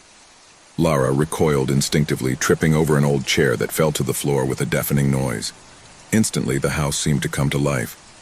The echoes multiplied, the voices intertwined, calling her, shouting her name. He covered his ears with his hands, but he couldn't block out the sound. Suddenly, the atmosphere changed. The air became thicker, denser, as if something was filling the space with a palpable presence. The murmur morphed into a deep, distorted voice that echoed in his ears. "Get out!" the voice commanded. But Lara couldn't move. I was paralyzed, trapped in the darkness of that basement, surrounded by echoes that never ended. At that moment, something moved in the corner of the room, a shadow that seemed to slip between the walls. Lara turned quickly, but there was nothing there. He couldn't explain it, but something told him that he shouldn't stay in that place. The feeling of being watched intensified, as if the eyes of countless unseen presences were fixed on her. Her breathing quickened, and panic began to take hold of her. Suddenly, a clanging noise cut through the air. The basement door slammed shut. Lara jumped, but the pressure in the air did not disappear. A shiver ran through her body as she realized she was trapped. What had started as a visit to the cabin to discover his family's history had turned into a nightmare. Something dark and evil was present in the house, something that had been waiting for his arrival. Desperate, she began to look for a way out. He knocked on the walls, tried to open the door, but it was all useless. The presence in the house became stronger, more aggressive. The echoes of the voices turned into deafening screams, and the shadowy figure she had seen in the corner of the basement was now closer, getting closer and closer to her. Lara spun quickly, but the shadow faded before she could see her clearly. It was then that a figure appeared in front of her, emerging from the darkness. A man with a pale face and empty eyes was staring at her. Lara tried to scream, but her voice trailed off in her throat, gripped by terror. The figure wasn't moving, but his eyes reflected an endless emptiness, as if his soul had been ripped out and replaced by something much darker. The figure began to speak in a language Lara couldn't understand, but the sense of horror grew with each word she uttered. It was as if the figure was communicating with her through more than just words, as if it was touching her mind, penetrating her deepest thoughts. "Get out," the figure whispered, but Lara couldn't move a single muscle. The presence around her became denser, as if the hut itself were alive, breathing with her. Panic overflowed in her mind, but Lara couldn't do anything. The darkness seemed to swallow everything, and the echoes of the voices were intertwined with his own thoughts. "I don't want to die here," he thought, but it was useless. The figure stepped forward, and Lara felt an unbearable pressure in her chest. Her mind was filled with distorted images, memories of her family's past, fragments of voices and laughter that mingled with the screams that now surrounded her. The ground beneath his feet began to shake. The echoes became louder, more aggressive, as if the house itself was reacting to their presence. Lara fought to free herself, but the voices pushed her into the abyss. A sinister laugh rang in her ear, and as she turned, she saw a gigantic shadow sliding towards her. At that moment, the house seemed to explode in a burst of terror. The walls creaked, the windows shattered, and the figure in front of her disappeared in a flash of darkness. Lara fell to the ground, exhausted, struggling to breathe. But something inside him knew that he had won. It had survived the echo of the past. The cabin was located deep in a dense forest where the echo of the wind seemed to be silenced as it moved through the trees. No one bothered to come this way, and that was exactly what made the place ideal for the party they had planned. A group of friends, between laughter and jokes, had decided to get away from it all, disconnect from the noise of the city, and spend a weekend with friends. No one imagined that this choice would be the worst mistake of their lives. The cabin, although small and old, had something cozy about it. The wooden ceiling creaked under the weight of time, but the walls, though worn, seemed to have their own character. A place away from civilization, where they could do whatever they wanted without worrying about being disturbed. The arrival was simple. The car went up a steep dirt road, and when they finally arrived, they all went out in unison, eager to see the place. Laughter filled the air as they unloaded their suitcases and settled into the space. Night after night, the group became more and more relaxed. They talked about everything: old stories, anecdotes, rumors that were told about that part of the forest. But no one at the time stopped to think about the meaning of those stories. The idea that the place was marked by something strange, something they shouldn't have touched, was just superstition. That night, the temperature had dropped dramatically. The flames of the fire crackled, warming the central room where they stood. Candlelight flickered, creating shadows that danced against the walls, and laughter followed one after another, while the group played a board game without worrying about time. It was a typical winter night in the woods, but when the conversation began to wane, something in the air changed. The breeze that was once gentle transformed into a strange whisper, as if something was watching.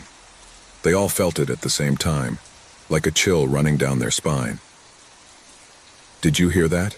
one of the girls asked, her voice hesitant. The others were silent, trying to catch that sound that had frozen their skin. A crunch, a whisper. Something was moving outside the cabin. "It's just the wind," one of the boys tried to reassure them, but his voice didn't sound convinced. Suddenly, the candles shook as if a gust of wind had touched them, but the windows were closed. In an instant, the darkness of the night grew denser, and the sound of the rustling branches intensified, as if the forest itself began to approach them. That's when something strange happened. The moon, which had previously been seen through the window, disappeared completely, plunging everything into impenetrable darkness. The hut, which until that moment seemed safe, now felt vulnerable, as if nature itself had ceased to protect it. "What happened to the moon?" asked a girl in a trembling voice, looking up at the sky. The darkness was so deep that not even the stars were visible. "It must be an eclipse," one of the boys suggested, but his tone didn't convince anyone. Something was not right. The feeling of being watched intensified, and a heavy weight seemed to have settled on his shoulders. The air began to grow colder, and the silence outside the cabin became deep, almost suffocating. In that silence, everyone could clearly hear their heartbeats racing and synchronized. "I'm going to look outside," said the most daring boy, Tomas. Although he wasn't entirely sure what he'd felt, something was pushing him out. Everyone fell silent as he made his way to the door, which creaked as it opened. The fog had begun to lift, darkening the surroundings even more. Thomas took a step out of the cabin, and the cold enveloped him immediately. The air was dense, as if the atmosphere itself were charged with a strange pressure. He looked up at the sky, but there was no moon, only a blackness so deep that it seemed to swallow everything in its path. He turned to return to the interior when suddenly he heard a whisper beside him. A low, distorted whisper, as if someone or something is calling him. He turned sharply but saw nothing. The fog enveloped him completely, making him feel trapped. "This is not right," he muttered to himself, hurrying back to the cabin. But just as he was about to take a step toward the door, he heard a low creak as if something was crawling behind him. "Thomas!" his friends shouted from inside. But he did not answer. The door closed by itself, and silence returned to the cabin. No one dared to move, but their minds were filled with questions. What had happened to Thomas? At that moment, something slipped under the door, an almost imperceptible touch that only those closest to it could hear. It was as if a shadow without any form was lurking. The darkness wasn't just outside. Now something had infiltrated inside the cabin. In the distance, one of the boys, Lucas, tried to light a flashlight, but he couldn't get it to turn on. Somehow the darkness turned it off, absorbed any attempt at light. In the distance, at the edge of vision, something moved rapidly, and a piercing scream echoed from outside. Without thinking, the group got up and ran to the window. But when they looked, they saw nothing, only more darkness. Something was stalking them, something hiding in the shadows, waiting for the right moment to strike. But the worst was not what they could see. It was what they could not see. As the hours passed, the tension in the cabin increased. Fear took hold of each of them, and soon paranoia set in. No one wanted to be alone. No one dared to go out into the dark. They were trapped. Something was stalking them, and the moon, which no longer existed, had shown them the true face of that darkness that surrounded them. But no one yet knew what was stalking them or how they could escape. All they knew was that if they didn't find a solution soon, one by one they would disappear, swallowed by the same darkness that had surrounded them that moonless night. It was a gray day when Daniel and Laura decided to escape the hustle and bustle of the city. After months of constant stress, they decided that all they needed was the fresh air of the forest and the tranquility of a cabin away from everything. A couple of days, just the two of them, surrounded by nature, where they could relax without worries. The cabin they rented was in a small, secluded corner, where there were no houses nearby and hardly any phone signals. The road meandered between tall trees that towered like giants, mostly covering the sunlight. When they arrived, they realized how far away everything really was. There was not a store, not a sign of human life for miles around. The cabin was small, rustic but cozy. Outside, time seemed to have stopped, as if it were a refuge forgotten by all. "This is perfect," Laura said, dropping her suitcase on the dusty porch floor. "We need this. Time to disconnect." Daniel smiled, though he couldn't deny that something in the air was strange to him. There was something unsettling about the stillness of the place. But he ignored it, thinking it was just his mind burdened by the pressures of the city. What he didn't know was that the calm they longed for would be interrupted by something much more terrifying. The cabin had the essentials: a fireplace that crackled softly, a kitchenette, and a couple of cozy rooms. As they settled in, Daniel and Laura felt more relaxed, forgetting the stresses of work and everyday life. But soon, the first shadows of uneasiness began to appear. That night, after a quiet dinner by the fire, they retired to their room. As Laura settled into bed, Daniel leaned out of the window, looking out the forest around the cabin. The full moon was high in the sky, but it wasn't enough to illuminate the thickness of the trees. "I couldn't help but feel a sense of being watched, even though I couldn't see anything." "Is everything okay?" asked Laura from the bed. "Yes, just the silence is so absolute here," Daniel replied, closing the curtain and turning off the light. But when he tried to sleep, Daniel's sleep was interrupted by strange noises, a distant creak, as if something or someone is moving through the trees. At first he thought it might be an animal, But then the sound repeated, closer, as if someone was approaching the cabin. Daniel tried to ignore it, blaming it on the stress and loneliness of the place. But the creaks continued until a loud bang made him get out of bed. "Did you hear that?" Daniel whispered, looking at Laura, who was already awake. She nodded, looking out the window. "Yes, as if someone is nearby. Should we go and look?" "Number. Let's better stay here and check tomorrow. It's very dark outside." Laura wasn't so sure. Something in the air kept her alert, but she trusted Daniel and the cabin was safe, or so she thought. The next morning, they didn't mention the noises of the night. The light of day brought with it a false sense of security. They decided to take a walk in the woods, exploring the surroundings. As they walked, Daniel felt the strange sensation of being watched again. Every time he turned his head, he saw nothing, but the feeling lingered, as if something was watching them from the shadows of the trees. "I don't know, Laura. This place scares me a little. Perhaps we should have looked for something closer to civilization." "Come on, don't be paranoid. It's just a forest and we're all alone."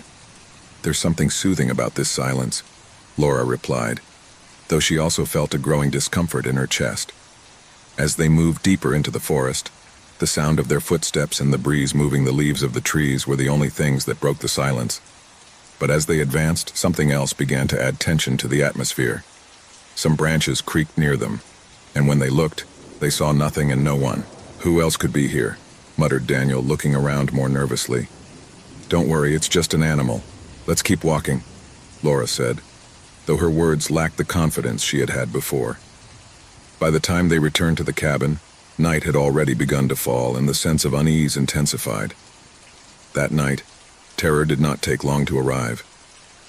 During dinner, Laura and Daniel tried to talk about anything to distract themselves, but something in the air made the words feel empty. It was after dinner, when Daniel sat down in the chair by the fireplace, that they heard a creak again, but this time louder, almost above their heads. The two looked at each other, their eyes full of dread. "What was that?" asked Laura, her voice trembling. "I think something is on the ceiling." Daniel got up quickly, looking up anxiously. It's impossible." The noises continued. As they intensified, they began to hear what seemed like footsteps dragging on the ceiling, heavy as if someone was walking on the wooden beams. The thought that someone could be there watching them caused terror to take hold of them. "We have to get out of here," Laura said, visibly terrified. "But we can't. We are very far from anywhere. We have no other options. Maybe it's just the wind or an animal. We're going to close everything, lock the gates, and wait for it to happen." Paranoia began to creep into their minds, as the sense that they were not alone became more and more palpable. Upon returning to their room, the sound of something hitting the windows made them jump in fear. "The window. Look at the window," Laura whispered, pointing to the window. Something dark and blurry moved on the other side. Fear gripped them as the sound of scratching on the window continued. Laura tried to take a closer look, but she couldn't see anything. However, he felt that something was stalking them from the outside. "We have to go now," exclaimed Daniel, clutching his jacket in despair. "Come on, Laura, come on." But when they both tried to open the door to escape, something stopped them. The door wouldn't budge. It was sealed from the outside. Panic set in when they discovered they couldn't open the door. They tried with all their might, but the lock seemed to have been locked from the outside. Laura, her face pale, began to breathe rapidly, her mind working at 1,000 miles an hour. Daniel stared at her desperately, trying to find a solution, but all he saw was darkness and the creaking of wood around them. "We can't stay here. Something is not right. What the hell is going on?" said Daniel, sweating and looking anxiously into every corner of the room. Suddenly, the lamplight went out, plunging the room into complete darkness. The creaking of the wood coming from the ceiling now felt closer, as if someone was slowly descending, approaching them. Both of them, paralyzed with fear, approached the window, but something in the air told them that looking outside would only make things worse. "We have to get out of here no matter what it takes," Laura said in a trembling voice. Laura began to bang on the window with all her might, but the glass would not give way. Suddenly, a figure appeared in the darkness outside, its dark outline silhouetted against the dim moonlight. Daniel screamed, but the voice choked in his throat as he saw the silhouette moving through the trees, watching them mercilessly. "What is that?" "Who's there?" asked Laura, her voice breaking. There was no response, only the growing sense that something horrible was about to happen. The figure stood there, motionless, its eyes fixed on them. Panic began to engulf them as they tried to find a way out. But the feeling that they were being watched only intensified. "Help me," shouted Laura, finally giving in to the terror that consumed her. But there was no response. The world seemed to have stopped, and the only sound was the rustling of trees swaying in the wind. Without warning, the figure disappeared into the trees. Daniel breathed heavily, trying to process what he had just seen. The figure that had been lurking around the hut seemed to fade into nothingness, but the feeling of being watched didn't go away. Something was not right. There was something they couldn't see, but around them, like a presence seeping through the shadows, lurking. The clock on the wall made an almost imperceptible sound, but loud enough to break the absolute silence. Laura and Daniel looked at each other in terror, the words getting stuck in their throats. "We can't stay here," Daniel muttered as he tried to think of a way out. "We have to find a way out." With their hearts racing, they began to look for any possible way to escape. But it was at that moment that the door burst open, as if something had unlocked it from the outside. Moonlight immediately poured in, illuminating the room in eerie shadows. The figure was gone, but the sense of danger was stronger than ever. Without thinking twice, Daniel and Laura left the cabin in a hurry, running into the woods without looking back. The ground was wet and branches hit their faces as they ran frantically. They could hear footsteps behind them, the rustling of branches and leaves moving. They didn't know if it was the figure chasing them or something more sinister, but they didn't dare to look. "Run, Laura! Run!" shouted Daniel, feeling his breath ragged. Anxiety consumed them, and every second it seemed like something was catching up with them. But when they turned to see if there was anything behind it, the figure was gone. There was no trace of anything, only the thick fog that began to envelop them. The trees, which had once seemed harmless, now stood like dark giants, and the darkness of the forest seemed to devour them. There was no visible path, no lights, only the thick gloom that surrounded them. Daniel and Laura reached the edge of the forest, where the road seemed distant as if they could never reach it. The feeling of dread consumed them, but at that moment, Laura fell to her knees, exhausted and trembling. "What's going on? Why can't we get out of here?" sobbed Laura, looking out over the woods where the shadows moved as if they were alive. Daniel tried to comfort her, but he also felt the growing despair. Something was catching them, something much bigger than them, something they couldn't understand. Suddenly, a heart-rending scream echoed through the air, a voice that was not human. Something appeared on the threshold of the trees, a tall figure shrouded in darkness. His face was an indescribable shadow, but his eyes, two empty abysses, shone with a frightful intensity. The figure was watching them, and something in his eyes made their skin stand on end. "No, it can't be," shouted Daniel, as the figure slowly advanced towards them. Fear paralyzed them. They didn't know what that thing was or where it had come from. They only knew that they could not escape. The air around them thickened, as if time itself had stopped. The figure raised his arm, pointing at them, and a barely audible whisper could be heard in the wind. Laura and Daniel's name was whispered in their ears like a distant echo. Suddenly, the ground beneath their feet began to shake, and an invisible force pushed them to the ground. Fear turned to absolute terror. They were no longer in the same place. They had been transported to another world, a gloomy and dark place, where the trees twisted into grotesque shapes, and the air was thick and oppressive. The empty-eyed figure slowly approached them, its shadow enveloping them, and with one swift motion took them, absorbing them in the darkness. The cabin, the forest, everything disappeared in a breath, and all that remained was the sound of the wind, carrying with it the whispers of those who had been observed, until they could never be reached. A group of 5 friends, all with hiking experience, decided to go on a trip to the Shadow Hill Forest. They had heard the stories and legends that haunted that place since they were children.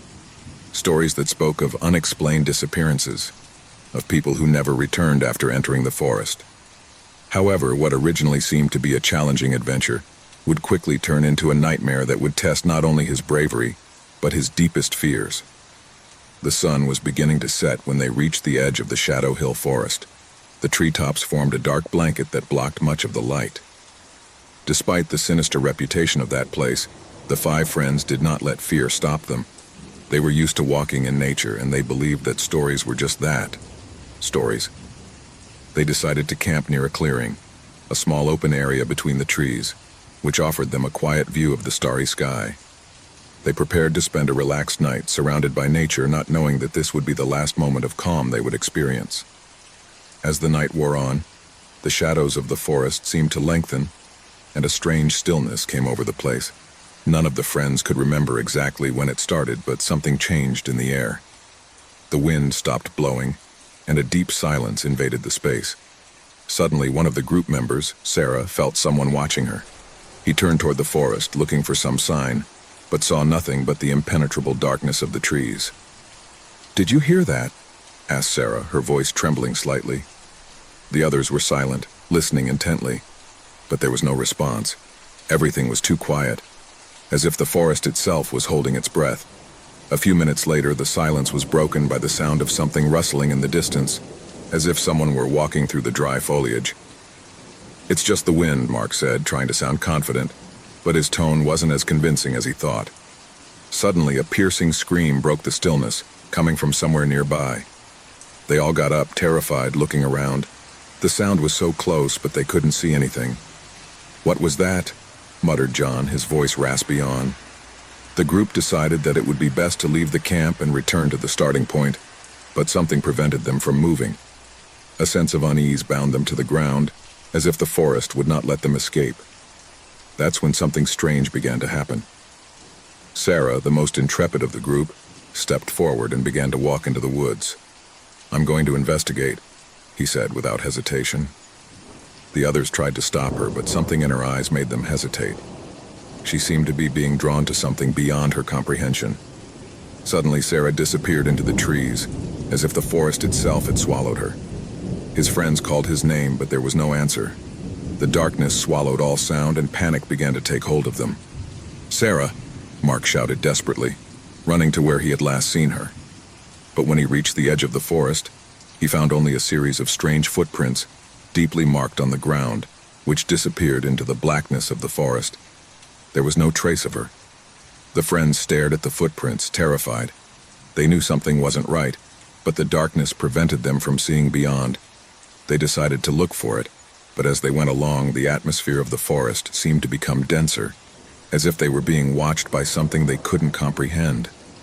The footprints were getting stranger, as if something had painted them on purpose. "This doesn't make sense," muttered Emma, who was visibly shaking. "Why are there symbols on trees?" The symbols were strange, incomprehensible, with geometric shapes that did not correspond to any culture they knew. The figures seemed to move subtly, as if they had a life of their own. The feeling that someone or something was stalking them intensified.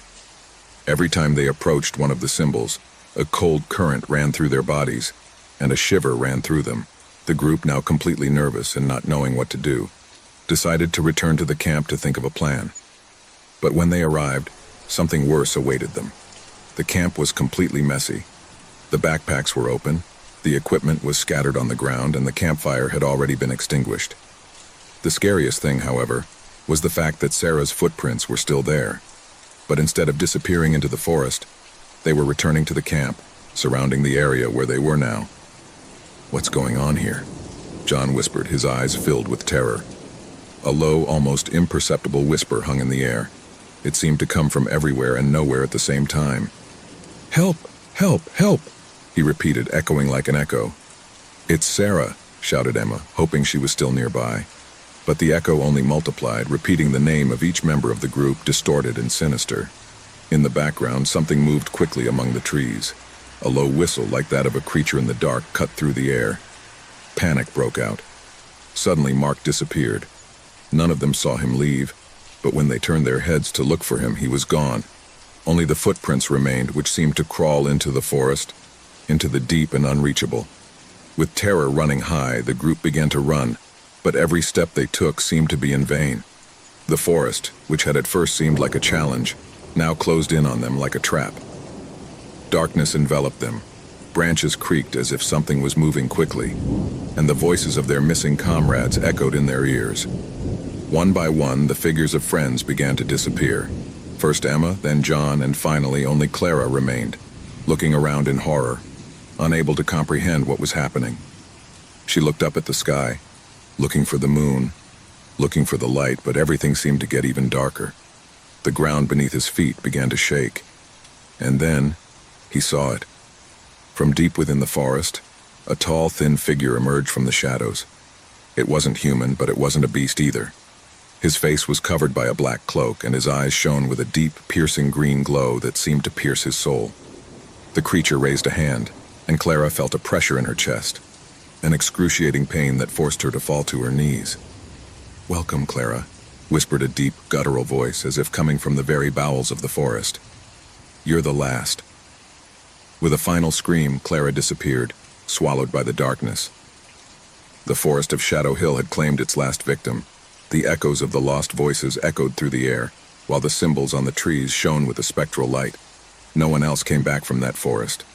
And the cycle continued, waiting for new unwary people who, like the group of hikers, would challenge the legend and disappear one by one into the darkness of Shadow Hill.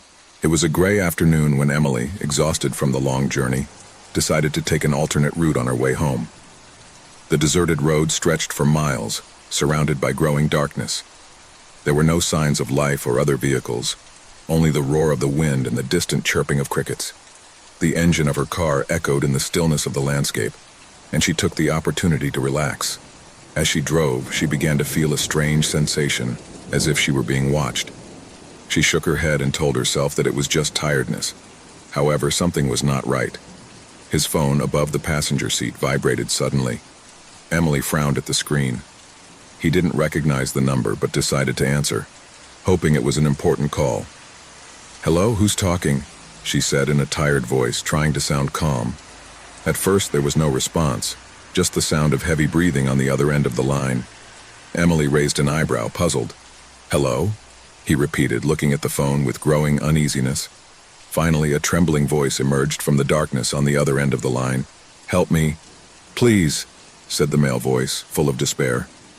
"I'm trapped. I don't know where I am. There's something here. Something that is looking at me. He's chasing me." Emily felt a wave of discomfort run down her spine. The voice was distorted, as if the man was in a dark, terrifying place. "Who are you?" he asked, his pulse racing.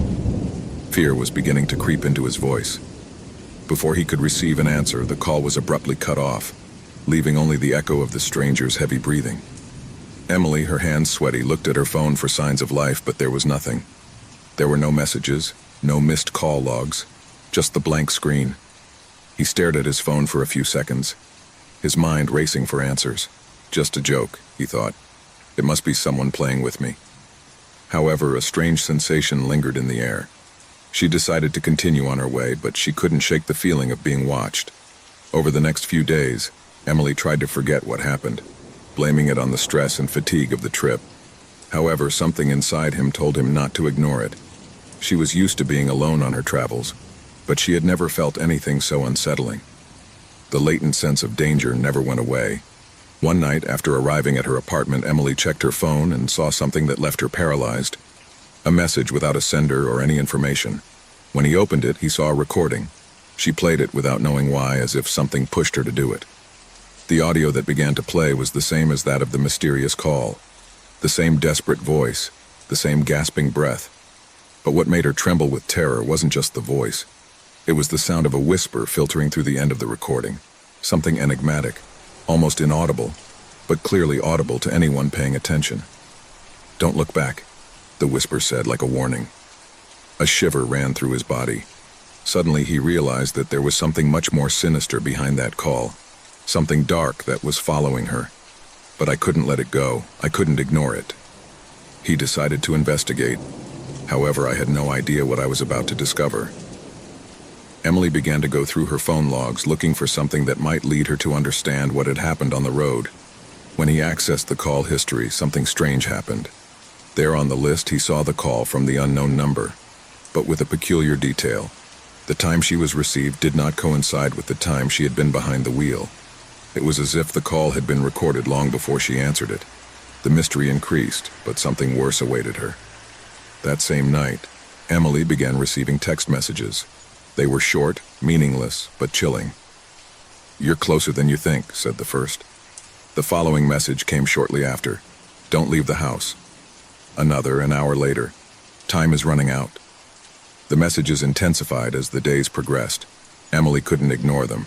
She began to feel like she was being watched constantly, even though there were no obvious signs that anyone was around. At all hours, I felt the presence of a shadow, something I couldn't see but that was always lurking. The situation escalated when, one morning, Emily woke up with the feeling that something was not right. The air was dense, as if the atmosphere itself were charged with electricity. When she got out of bed and looked out the window, she saw something that left her paralyzed. On the other side of the street, in the gloom, there was a figure. Tall, thin, motionless. A figure she couldn't identify, but who seemed to be staring at her. Panic took hold of Emily. He closed the curtains quickly, trying to calm himself. I needed to get out of there. He didn't know where he would go or what he would do, but he felt that his life was in danger. He picked up his phone and saw one more notification, a message with an attachment. The file was a photo taken from his own window, showing his figure looking out. The tall and slender figure was now closer. So close that I could see her eyes, which glowed in the dark. In a fit of desperation, Emily ran to her car and drove to the place where she had first received the call. The deserted road, now covered in a thick fog, seemed even more unsettling than before. When he arrived at the scene, he turned on the car's lights, looking for any sign of what had happened. There, in the darkness, he saw something on the ground. It was his phone. The phone I'd forgotten. The phone that had witnessed everything that had happened. Upon picking it up, the device turned on its own, and a new notification appeared. You are too close to finding out the truth. Now there is no turning back. A heart-rending scream filled the air, and Emily felt something horrible loom over her. The phone began to make a strange sound, as if something was happening on the other end of the line. However, there was no one there. Everything was silent, except for the sound of his own breathing, quickened by fear. Emily tried to run, but the ground began to shake under her feet. At that moment, a dark figure emerged from the fog. It was the same being in the photo, his face deformed and his gaze fixed on her. She had no human face, only empty eyes that stared at her with terrifying intensity. The figure moved forward, sliding on the ground, and Emily, paralyzed with terror, tried to scream. But his voice did not come out. Only the sound of fog and heavy breathing surrounded her. The phone fell to the floor, and with it all hope. The figure caught up with her, and Emily disappeared into the darkness, absorbed in the terror that had haunted her from the moment she answered that call. The investigation that followed was puzzling. The phone, which was found at the scene, contained more messages. Some sent before Emily's disappearance, others after. The recordings and photos she had received indicated that someone had been following her from the moment she accepted that call. No one knew who was behind the threat, but the case remained unsolved. The authorities never found a concrete clue, and the forgotten phone remained stored as a macabre memory of the inexplicable. Emily's disappearance became a legend, a horror story whispered in the dark, where the forgotten phone was the key, and the figure in the fog, the eternal nightmare that haunted those naive enough to answer an unknown call. Whitehaven Island, a small, isolated piece of land in the middle of the murky waters of the North Sea, had been a mystery for years. For a long time, the few inhabitants who remained on its shores lived a quiet life, without much contact with the rest of the world. The island, though small and modest, was steeped in ancient history, full of secrets buried under layers of land forgotten by time. But all that changed on a gray autumn afternoon when a group of tourists, in their eagerness to know the place and its mysteries, decided to venture on the island without knowing what awaited them. The group never returned. Local authorities, alarmed by the unexplained disappearance, sent several expeditions in search of the tourists, but never found a trace of their presence. Weeks turned into months, months into years, and the case of the missing from Whitehaven went from front-page news to a story forgotten by most. No one knew what had happened on the island. However, the rumors did not stop. 5 years after the group's demise, things began to change. Stories were whispered among the locals of strange sightings and unexplained occurrences. Bright lights on the darkest nights, shadows moving through the trees, and unmistakable voices in the breeze that seemed to carry echoes of something lost. However, what most terrified those who lived in the vicinity was the growing number of stories about people who said they had returned from the island. People who had disappeared for years, but now walked the streets of the town again. At first, people thought they were simple coincidences. But as time progressed, the stories became more disturbing. No one seemed to be able to explain the return of the disappeared, let alone the strange behaviors exhibited by those who claimed to have returned. Many people were skeptical, but those who met these people soon began to feel a chill running down their spine. The people who returned were not the same. There was something deeply altered in their eyes, something that made them seem different, empty, as if they were living in a parallel reality, completely disconnected from the life they had known before. The whole town began to murmur. No one knew what had happened on Whitehaven Island. No one knew what had changed those tourists who at first seemed to be ordinary people. A sense of fear and distrust took hold of the locals, and those returning from the island could not fit in. There was something inhuman about them, something that couldn't be explained in words. At first, those affected tried to continue with their lives, trying to reintegrate into the village and their former circles. However, over time, their behaviors became more bizarre and puzzling. Some of them were talking about things that no one understood, as if they were repeating the same phrases in a forgotten or unintelligible language. Others were silent, with an empty and disconnected expression, as if they could not remember anything from their previous life. The people close to them were beginning to feel a sense of unease, as if something dark and dangerous was surrounding them. The town's mayor, concerned about the growing number of incidents, called a meeting in the central square. On the night before the meeting, one of the returnees, a woman named Clara, disappeared again without a trace, only to appear at dawn in the center of the village, covered in dirt and with a completely empty expression. The few witnesses who saw her came to an agreement. Something had changed inside her, something deeply disturbing. At the meeting, the villagers were frantically arguing about what to do with those who returned. Some believed they should be isolated. Others feared they might be a threat. Panic took hold of everyone when the stories began to arrive more frequently. No one knew if those who were returning were really the people who had disappeared, or if something else had taken them, altering them, transforming them into something else. It was at that moment that a young researcher named Samuel arrived in town. Samuel was a freelance journalist, known for his desire to unravel the darkest mysteries, and he had heard about the strange happenings in Whitehaven. He decided to travel to the island to discover the truth behind the returnees. With the approval of the local authorities, Samuel boarded a small boat to the island. As he approached the shore, he couldn't help but feel that something in the air was deeply wrong.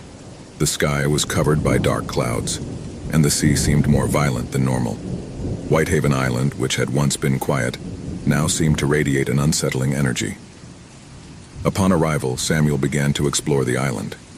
In his first steps, he noticed something strange. The place was deserted with no signs of life, as if the island itself had been forgotten by time. But as he moved further inland, Samuel realized he wasn't alone. I could feel it. Something was watching his movements, walking among the trees and moss-covered rocks. Samuel found what looked like a cave hidden among the hills. Intrigued, he went into it. Darkness enveloped him as he advanced through the narrow passage. And then, at the bottom of the cave, he saw something that left him cold. A set of strange symbols were etched into the walls of the cave, symbols that did not belong to any known culture. They were ancient, so profoundly old that they defied human logic. As Samuel watched them, a sense of anguish came over him. He felt as if something was awakening in the depths of the island, something he had been waiting for centuries. Suddenly the cave began to tremble, and a strange vibration ran through his entire body. Samuel tried to get out, but the walls seemed to move, closing around him. It was then that he heard voices, soft at first, like a whisper in the distance. The voices grew louder, closer, until suddenly they stopped. And then he saw something he would never forget. The missing tourists, the same ones who had returned to the village, were standing in front of him, their eyes empty and their bodies motionless. They were there, but they were not the same. Something had transformed them. Something had possessed them. At that moment, Samuel understood what had happened. The island had not only been a place of isolation, it had been a point of convergence, a space where dark forces had infiltrated the human world. The people who returned were not human. They had been altered, possessed by an ancestral entity that controlled them. And that entity had been patiently waiting for his return. As the island began to crumble around him, Samuel tried to flee, but couldn't. Darkness surrounded him, and the voices of the missing were transformed into deafening screams. The cave swallowed it all, and Whitehaven Island, with all its secrets and horrors, was sealed forever. The villagers never heard of Samuel again. The returnees, if they could still be called that, continued to wander the streets, their gaze empty and their soul lost forever. And the island, with its hidden terror, continued to wait for the next victim. Night hung over the house with an eerie stillness, silence only interrupted by the occasional sound of a branch hitting the window. Laura was in her living room, embraced by the gloom that filtered through the curtains. The dim light of the table lamp dimly illuminated the book in his hands. In those moments of loneliness, I always found solace in the pages of a good novel, an escape from the daily grind. Tonight, however, something seemed different, something in the air that he couldn't clearly identify. The wall clock struck 9 and Laura heard a noise that broke the tranquility. A soft knock, as if someone were knocking on the door. He got up from the couch and walked toward the entrance, a slight feeling of discomfort running down his back. I never expected visitors at that time. He looked out the window before opening the door, but saw no one. A shiver ran through his body, though he tried to ignore it. After all, it could be children playing or someone in the wrong house. He opened the door and there he was, a man standing in his doorway.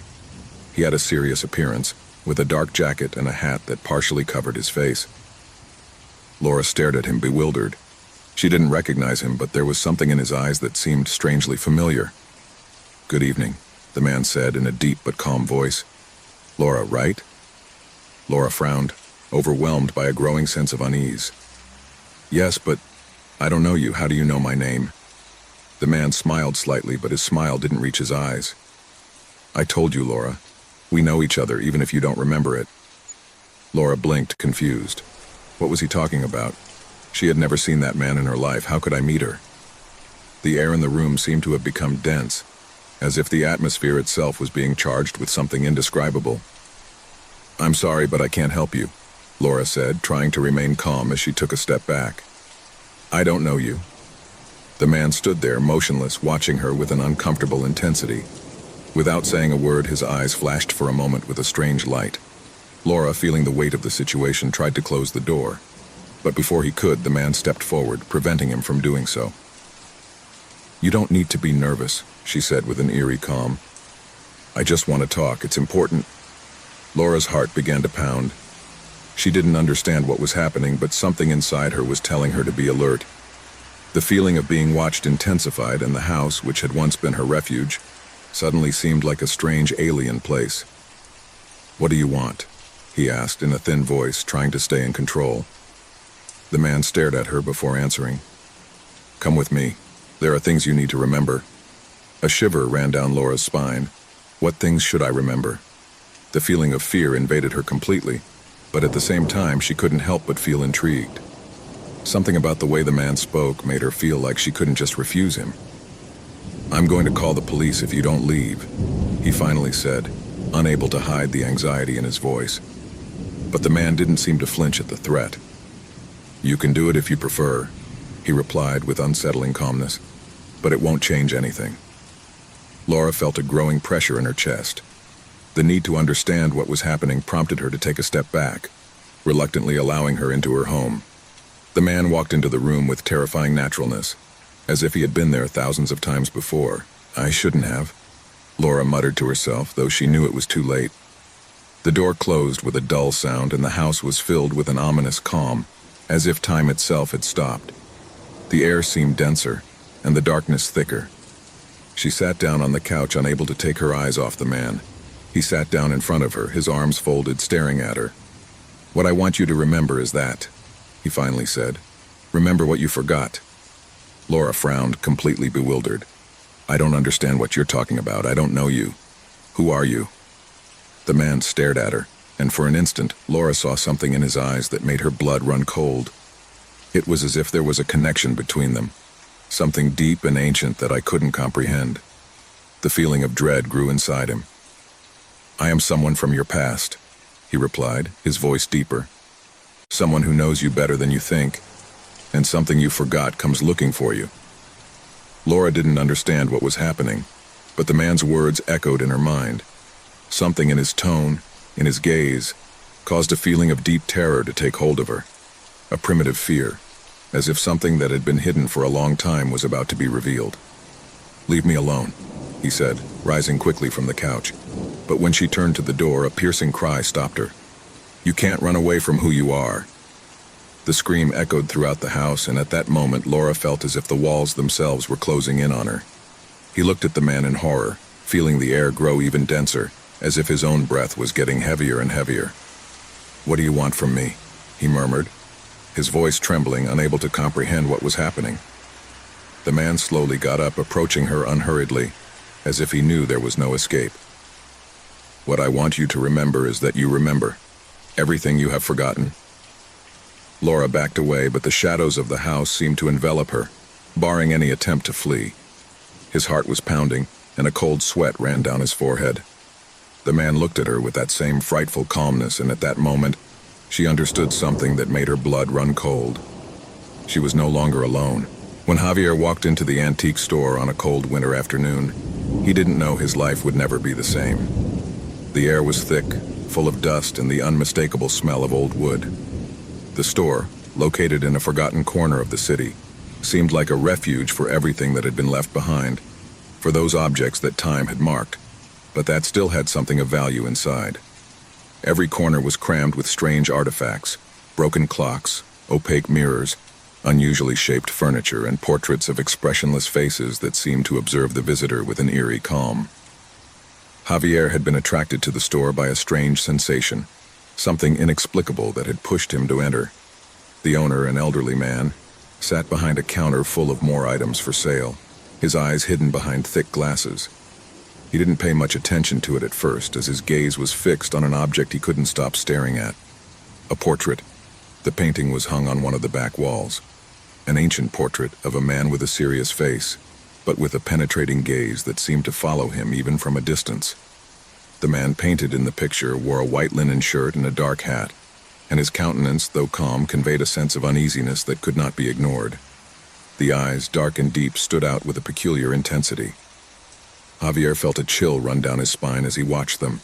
The shop owner looked at him over his glasses and, in a raspy voice, told him that the painting had belonged to a man with a dark history, a history that the townspeople preferred to forget. He said that no one in his right mind should buy it, but Javier, although bewildered by the old man's words, felt that something inside him was impelling him to take it. Maybe it was the feeling of being able to own something so unique, something with so much history. The old man, seeing that Javier was not going to change his mind, gave him the price, and finally the man took it. When he returned home, Javier hung the portrait on the wall of his living room, right in front of the sofa where he used to spend his nights watching television. At first everything seemed normal, although I couldn't help but feel a strange discomfort every time I looked at the painting. The eyes of the man in the portrait looked like move, but it couldn't be. I was sure I was imagining things. However, that feeling of discomfort grew with each passing day. One night, after a long day at work, Javier sat on his sofa, tired, and saw the portrait once more. This time the feeling was different. The eyes of the man in the painting not only followed him, but stalked him. No matter where he moved in the room, those eyes stared at him. A chill ran through his body as a cold sweat pooled on his forehead. He blinked several times, trying to get the idea out of his head. It couldn't be real. How could it? It was just a painting. But as the night wore on, the presence of those eyes made him feel more and more trapped. As the days went by, Javier began to see things that he could not explain. Sometimes, when he looked at the portrait, the man's eyes seemed to move slightly, as if they were fixed on him. Other times I felt something in the room change, as if the air was charged with a palpable tension. The shadows seemed to be longer than usual, and the noises in the house were intensifying. Creaking walls, barely audible whispers. He woke up in the middle of the night with the feeling that someone was watching him, and when he opened his eyes, all he saw was darkness. But he couldn't shake the feeling that those eyes were stalking him even in his dreams. The situation worsened when, one night, Javier decided to move the portrait to another wall, in an attempt to free himself from the growing sense of anxiety. However, in doing this, something strange happened. As he lifted the painting, a feeling of extreme cold came over him, and a dark shadow seemed to cover the place. The eyes of the man in the portrait were staring at him, more intense than ever. At that moment, something changed in the atmosphere of the house. Javier felt an indescribable panic, as if the air itself was pressing on him. as if something invisible was imprisoning him. He couldn't take it anymore and left the portrait on the floor, determined to get rid of it the next day. But that night was the worst of all. Javier woke up with a stabbing pain in his chest, as if someone was pressing his heart. He sat up in bed, looking around, and it was then that he saw something he would never forget. The man in the portrait was standing on the threshold of his room door. His figure was dull, blurred, but his eyes were still the same, those eyes that had haunted him since day one.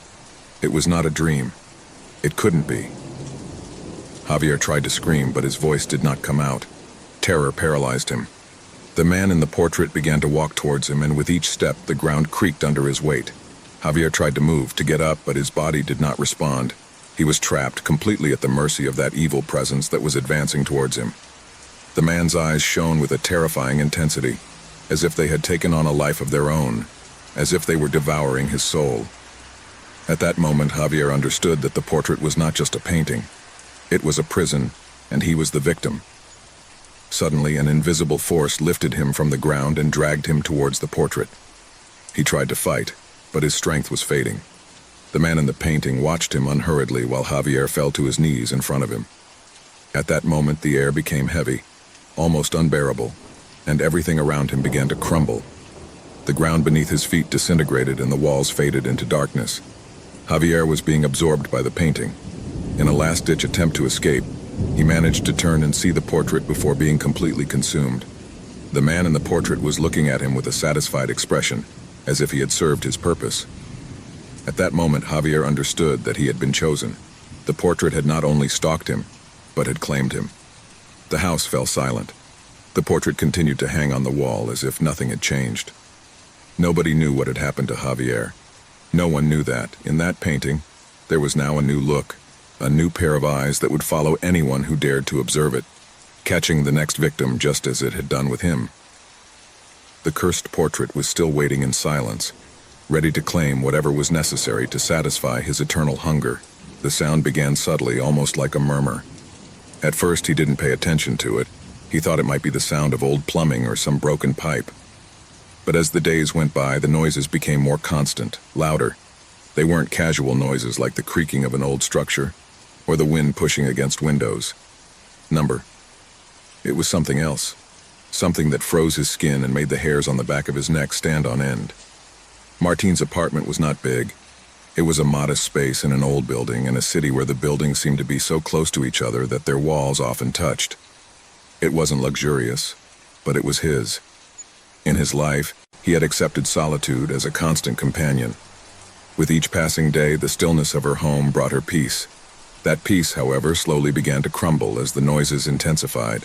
At first, he thought he was crazy, that maybe he was losing his mind. Throughout her life, she had dealt with stress and anxiety, but something about those sounds was just fine for her. Disturbing. They were low, almost unintelligible at first. A soft tapping, a deep vibration that didn't come from the walls but from somewhere below. Would they be the foundations of the building? The old elevator that went up and down at all hours? But the nights passed and the noises grew, as did the feeling that something was not right. They were no longer mere tapping. Now he could hear whispers as if someone was whispering his name from the shadows of the floor below. The first real awakening of the restlessness occurred one night. After several weeks of hearing those strange sounds, Martin woke up in the middle of the night, agitated, sweat soaking his forehead. He sat up quickly, trembling, as if something had touched him. There was a chill in the air, a chill that did not come from the open window but seemed to emanate from the walls themselves. It was then that he heard it clearly, a dragging, as if something heavy was dragging on the ground. He was not human. It couldn't be. The feeling of dread enveloped him completely. Without thinking, he got out of bed and went out into the hallway. He looked at the door of the apartment next door. It was empty. It had always been empty. There had never been anyone on the lower floor. Martine had investigated at first, looking for answers to those noises, but he had never found anything. Something didn't fit. Something in that building was completely wrong. He decided to take matters into his own hands. If the noises were coming from the lower floor and no one was there, then what was causing them? And why did he feel those noises calling to him, as if someone were whispering to him in the dark? The basement door was locked, but that didn't stop Martin. That night, armed with a flashlight and a determination that arose from pure fear, he went into the basement. At first, his flashlight barely shone a couple of meters in front of him, but as he advanced, the air became denser. The stench as of stagnant moisture filled his lungs and made him cough. Something was not right. Not only was the air strange, but the walls seemed to be full of scars, marks I couldn't identify. The feeling that someone was watching him grew with each step he took. Suddenly, the flashlight flickered. Darkness grew around him, and for a moment he thought the world was fading away. Then a noise made him stop. A dull thud, a creak, as if something heavy was moving in the dark. Martin swallowed hard and kept going, although his body asked him to flee. Finally, the flashlight shone on a figure, a shadow in the darkest corner of the basement. The first thing he noticed was the shape of this creature. Its body was tall, skeletal, covered in pale gray skin that seemed to absorb light. The eyes, if I could call them eyes, were two black, empty orbs, glowing with a yellow, inhuman light. That creature was not human nor animal. It was something much older, something that was hiding in the shadows, feeding on something I couldn't understand. Martin could not move. He was paralyzed with terror. The creature, with slow but sure movements, began to crawl towards him. Every step he took echoed off the walls as if the ground was shaking. Martin tried to back up, but his legs did not respond. Fear had trapped him. The creature got closer and closer. A cold breath ran down Martin's back, and darkness closed around him. He could feel the weight of that presence, as if he were being absorbed by it, as if the shadows themselves were surrounding him, taking possession of his being. At that moment, the flashlight flickered again, and in the darkness, Martin could hear a whisper, one he would never forget. "It's too late." The shadow of the creature spread through the basement, and Martin, unable to react, fell to the ground. The creature silently moved even closer, brushing its skin with its icy touch. The creature then began to speak in a strange whisper, a murmur that seemed to penetrate its mind. He told him dark stories, stories of those who had fallen before him, those who had come too close to the lower floor and paid the price. There were beings, entities, dwelling in darkness, waiting to be awakened. Martin, hearing those words, felt his soul being torn apart. An indescribable fear consumed him, as the creature dragged him into the shadows. At that moment, Martin understood the worst of all. Not only was the creature a being who lived in darkness, but that darkness was his home, and he had stepped into his realm beyond what was allowed. Terror enveloped every corner of the apartment as the figure disappeared from their sight. No one saw Martin again. No one heard the strange noises coming from the lower floor again. The creature, however, continued to wait, feeding on the darkness and the lost souls that time and again fell into its trap. A few months later, a new tenant moved into the building, and that same night, the whispers on the lower floor began again.